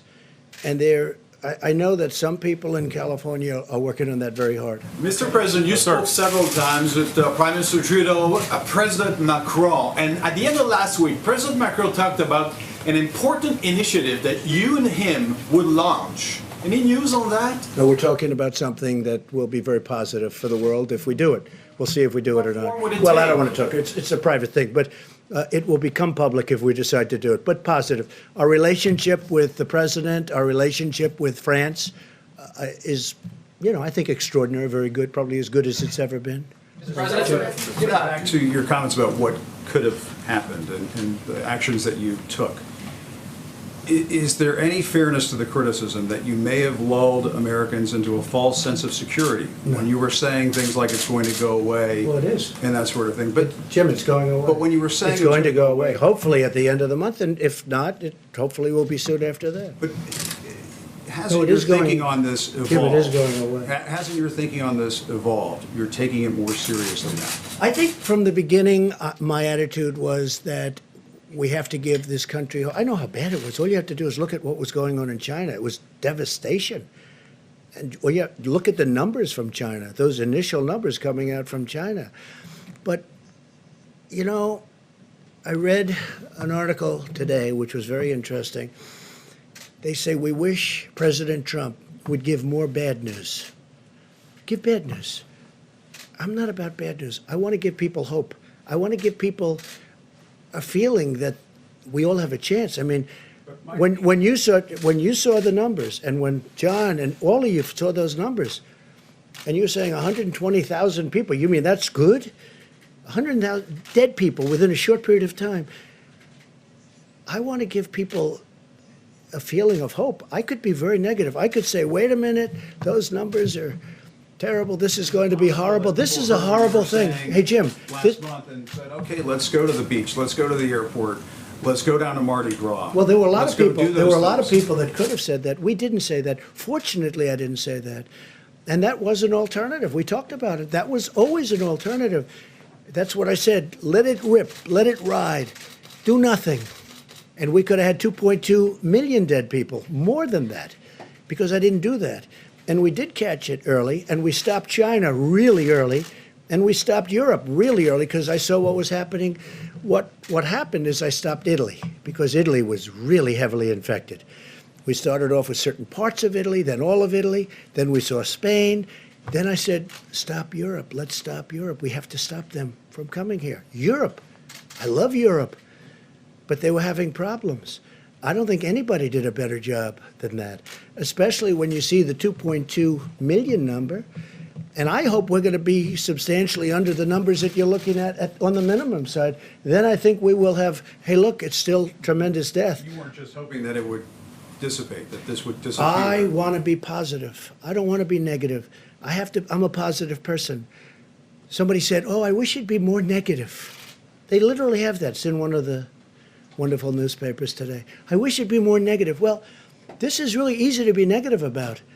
But I want to give people hope, too. You know, I'm a cheerleader for the country. We're going through the worst thing that the country's probably ever seen. Look, we had the Civil War, we lost 600,000 people, right? Here's the thing, had we not done anything, we would have lost many times that. But we did something, and so it's going to be hopefully way under that. But, you know, we lose more here potentially than you lose in world wars as a country. So there's nothing positive, there's nothing great about it, but I want to give people in this country hope. I think it's very important. It was going to be this severe when you were saying this was under I control. thought it could be. And I knew everything. I knew it could be horrible, and I knew it could be maybe good.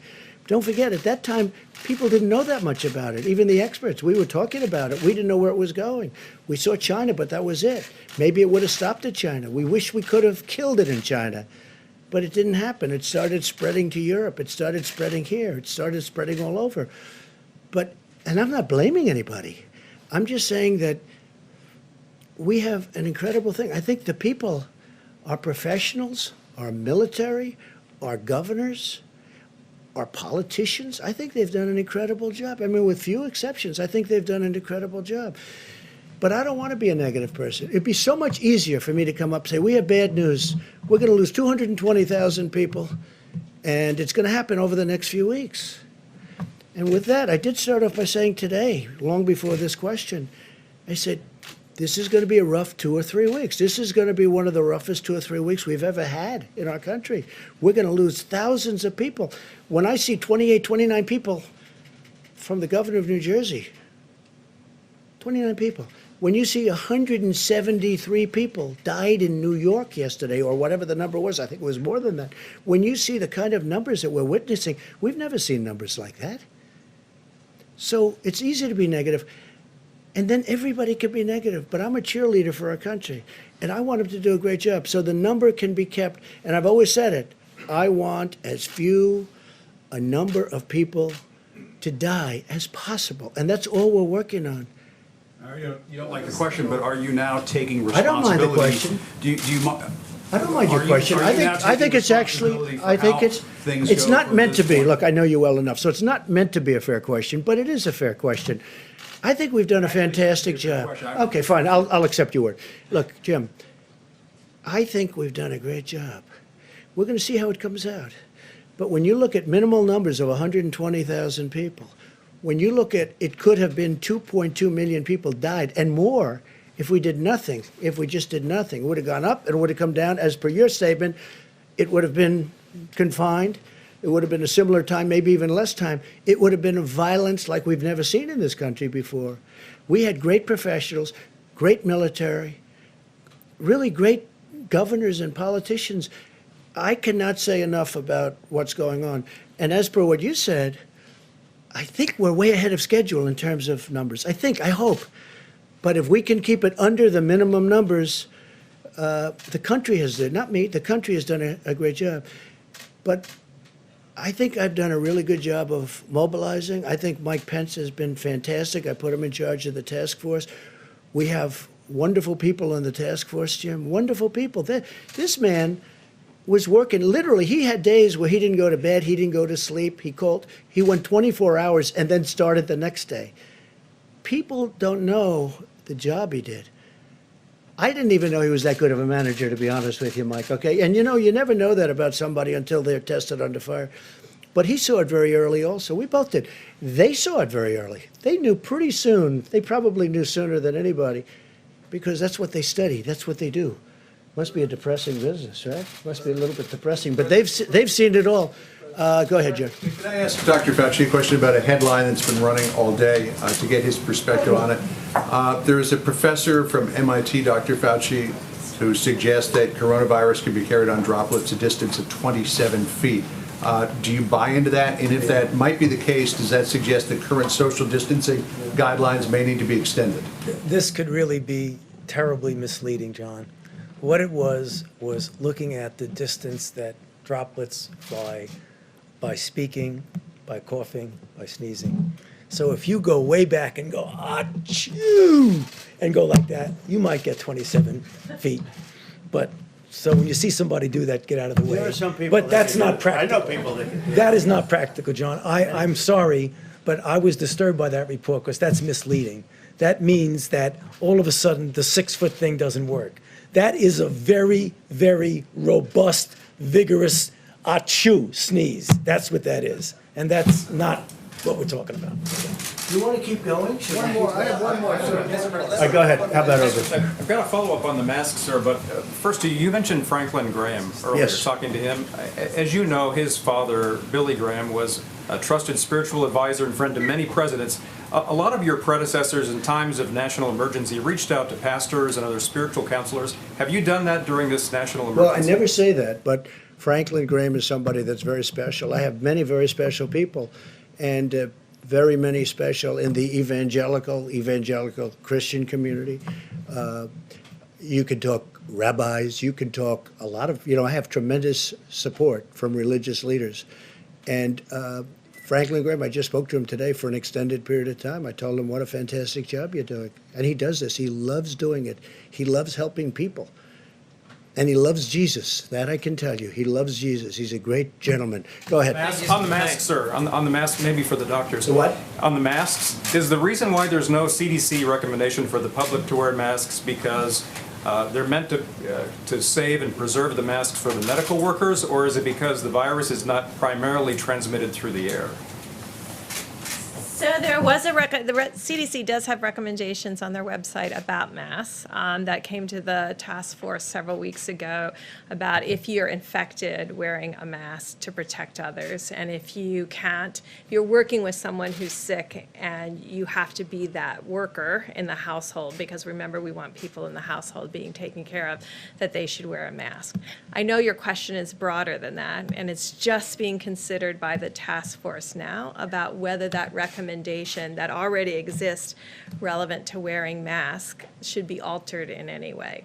So it's still under discussion. And just about masks, you can get a mask, but you can also most people have scarves, and scarves are very good, and they can use a scarf. And we're only talking about a limited period of time, but And it says in the recommendations you can substitute a scarf for a mask. So if people feel that, and I think, some people disagree with the mask for various reasons, and some people don't. But you can wear a scarf, you can do the masks if it makes you feel better. We have no objection to it, and some people recommend it. Let's go back Thank to you, the back. Mr. President. You people never get tired. Look at you. And there's still good questions, actually. Mr. President, again, I'm looking at the cases around the world in Latin America and the Middle East, and still you don't want to impose a travel ban for these areas. In Brazil, for instance, the President Bolsonaro, he keeps on being very active with groups. Aren't you afraid that what we're doing here can be threatened? You mean you people? You mean you people? Not here, but I mean the United States. I mean, you're pretty spread out already. I don't know if any more. But you I don't think we'll understand have press conferences anymore. But I understand what look, we're very careful. I'm very careful personally, and But the travel ban, I mean, aren't you afraid? we are looking at numerous countries as they get in a position. Brazil, as an example, you mentioned the president. Brazil had no problem until just a short time ago. And now they're starting to get inflamed. And yes, we are absolutely looking at a ban. There are two other countries you mentioned. Iran already has a ban. They had sort of an automatic ban. In addition to that, they have a ban. So we're looking at certain countries as they become hot. So, Mr. President, you're starting a new 30 days now. What are your plans? Are you going to stay in the White House? Are you going to travel at all, or you shelter I in doubt I'll place? leave. I wanted to go to the opening of the hospital in New York, and my people couldn't even believe it that I said it, but I did. I wanted to go. They didn't want me to do it. The Secret Service didn't want me to do it for reasons. I wanted to go to the boat sailing into New York Harbor, but the governor did a good job of that, and the mayor of New York. So, I'd love to go out, but no, I'll be in the White House, and it's sort of like a nerve center, control center.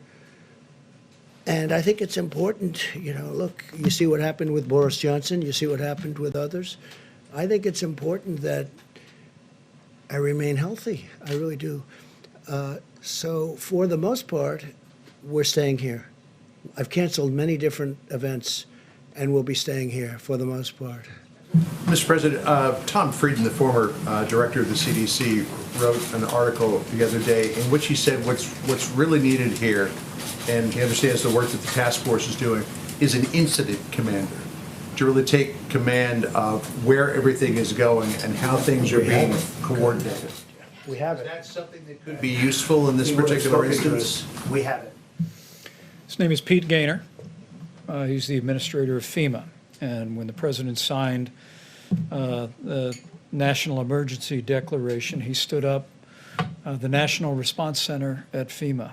And now I can tell you that when the White House Coronavirus Task Force meets, I'm at one end of the table, and Pete Gaynor and the whole Fema team are by video conference at the other end of the table. And that's where, whether it be the air bridge that's literally bringing in millions of medical supplies from around the world, the thoughtful deployment of those supplies to hospitals, particularly with regard to ventilators. We're working very closely. HHS is fully integrated at Fema now, but because of the president's decision to stand up Fema in the lead, we have a coronavirus task force at the White House that's bringing the president the very best health experts and recommendations from every agency. But all the implementation, as we tell governors literally every day, is happening through Fema. It's going down to the states through Fema, and state requests are coming up through regional administrators for Fema and back to the White House for consideration. At the same time, we have 4,000 ventilators that are parked in a warehouse in New Jersey. No, but that was the case. We also have, we moved them out. I They could have understand. had them a long time ago, but they didn't need them. But the question is, this happened.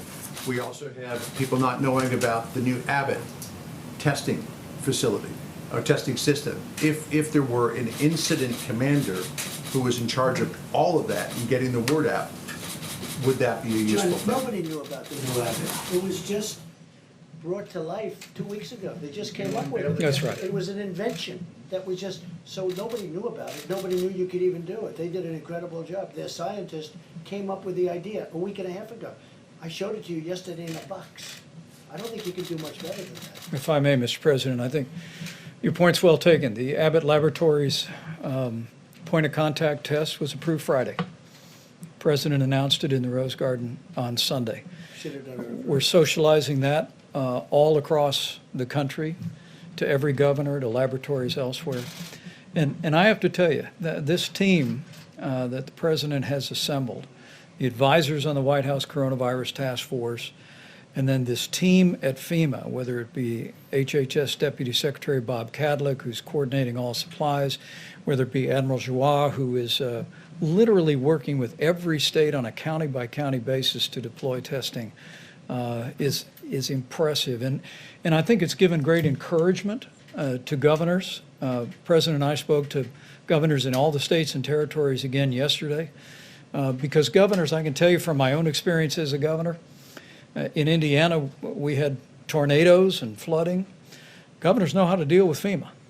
And as soon as the President stood up FEMA, declared that national emergency, what I'll call a certain amount of muscle memory kicked in states around the country. And we're really seeing a tremendous efficiency and communication, and that's how we're going to go forward. Again, the President's vision here is FEMA's vision, which is in response to a health crisis, it's locally executed, state managed, federally supported, and I have to tell you, we're seeing that whole process spinning up every day, and I hope Americans looking on are encouraged by that system. And I know they're hearing from governors around the country about the flow of resources and testing and supplies, and we'll continue to keep that, what you call an incident command, what we call the Federal Emergency Management Agency, working 24/7. And I have to say this, I've had, in the last less than a week, 3 governors call up that truly have disliked me over the years, even before I decided to run for president. And they said, I have to tell you, you've done a great job. You and your team have done a great job. These are 3 governors, respected, very respected in 2 cases. And they said, like or not like, you and your team have done an incredible job. And I think they have. I think they've done an incredible job. Go ahead, please. Mr. President, thanks so much. My first question is on modeling.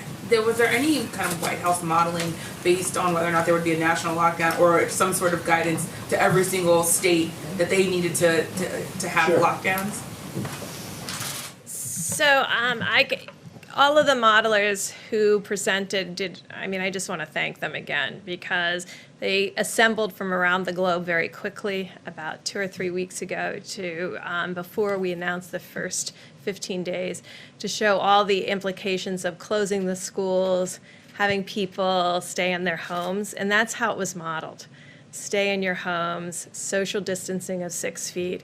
So no one actually termed it a lockdown, as far as I remember.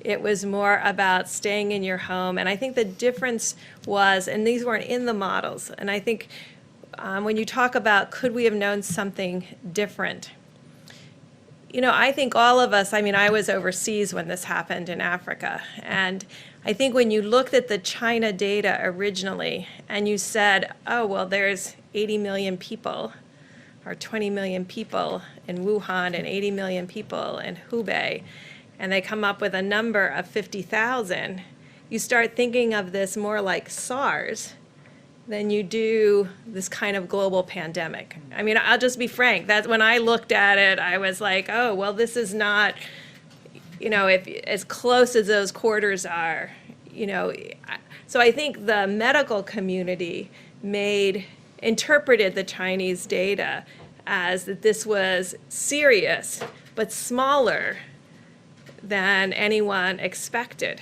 because I think probably we were missing a significant amount of the data now that when we see what happened to Italy and we see what happened to Spain. And so what was modeled is not a lockdown.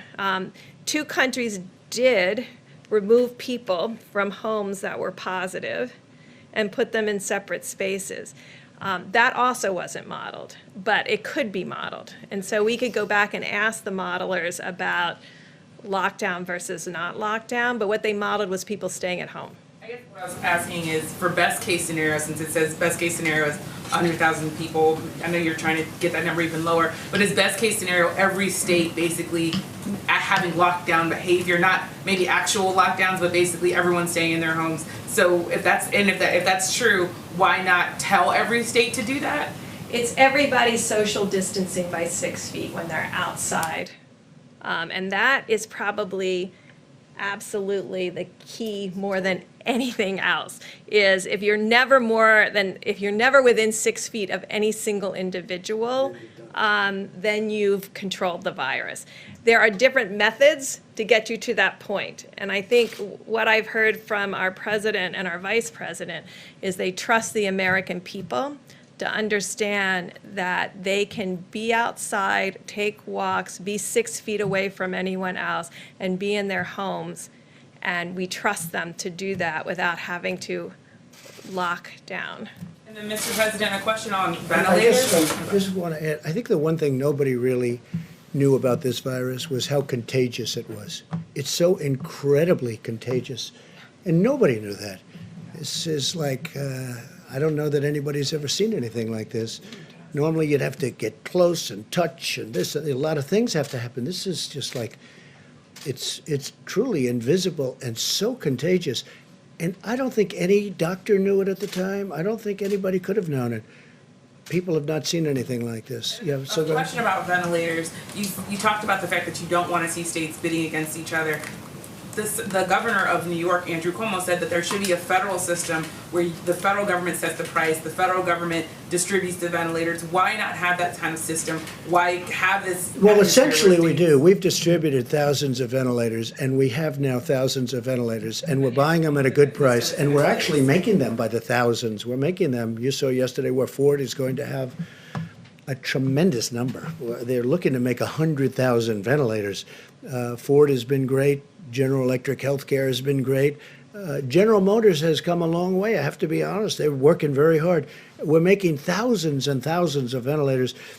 You know, at the end of this, and there will be, don't say I'm optimistic, because I don't want to, I wouldn't want to do that. But I am optimistic. I'm a very optimistic person. Let me tell you, we will have thousands of ventilators. And what I want to do is make sure that we always have plenty for the future, but then we want to help Italy and France and other countries that you don't even know about yet with all of the problems they have. Because ventilators are very tough to come by. They're very hard to make. They're very complicated. They're very expensive. Yeah, please.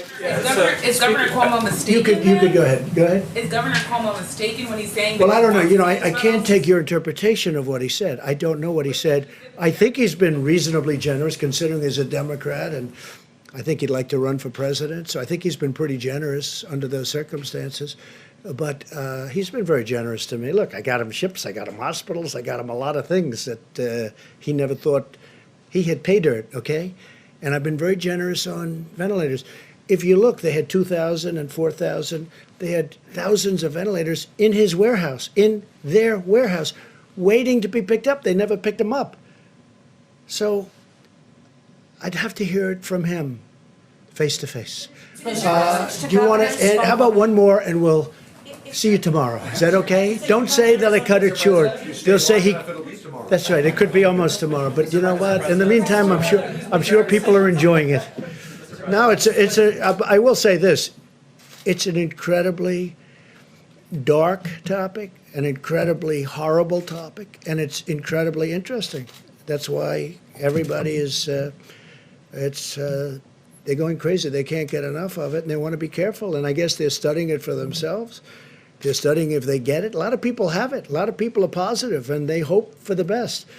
Because when this gets the wrong person, meaning a person that qualifies, generally speaking, under the list, it is ravaging. It is horrible.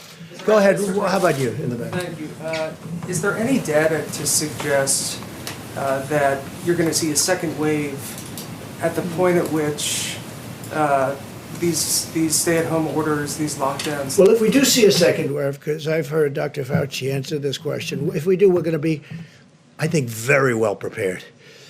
And the second wave won't be like the first wave. And with that, I better let him give you a little bit more to that answer, because I don't want to have him upset with me and say, I wish you would have answered that question. Come on, doctor. So when you talk about second wave, I think you really are talking about two different things that are a little bit different. So, for example, after the 30 days, if we get the mitigation that we hope will get us to the suppression that Dr. Birx was talking about, there's a danger if we don't continue to maintain that we have a resurgence right within the current outbreak. That's sort of a second wave, but it really is an exacerbation of the current wave. We hope that doesn't happen, and that's why we're really pushing and why I was so emphatic about making sure we abide by those mitigation strategies. The other aspect of a second wave is something that's just the nature of a virus that's, as the president said, highly transmissible and is going to be circulating in other parts of the world as we're going down, which I think we will, and I feel certain that we will. Then we have to worry about the next season. And as was just mentioned, that's when you use the experience that you have, the interventions that you've developed, and hopefully a vaccine that you'll be able to deploy as quickly as you possibly can. That's that second wave that really is more seasonal than an exacerbation of something that you pull back on. Dr. Fauci, can I ask And you a lot of very mortality positive rate? things are happening with the therapeutics and drugs of different kinds and the vaccines. I think a lot of very positive things are happening. Okay, one more.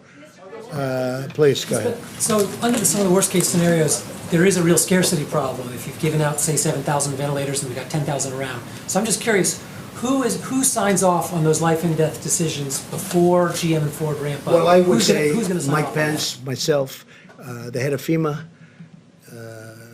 some of our generals that are working that are doing an unbelievable, we have generals that are working that are unbelievable talents, unbelievable leaders, and it'll go through one of 3 or 4 people if it comes down to that, and I hope it doesn't come down to that because I think we're very well equipped, and it's an honor to be here tonight. I appreciate it. I appreciate your interest. I think there is a great interest in it, and we'll see you tomorrow. We'll see you tomorrow. Thank you. Thank you very much. Thank you, sir.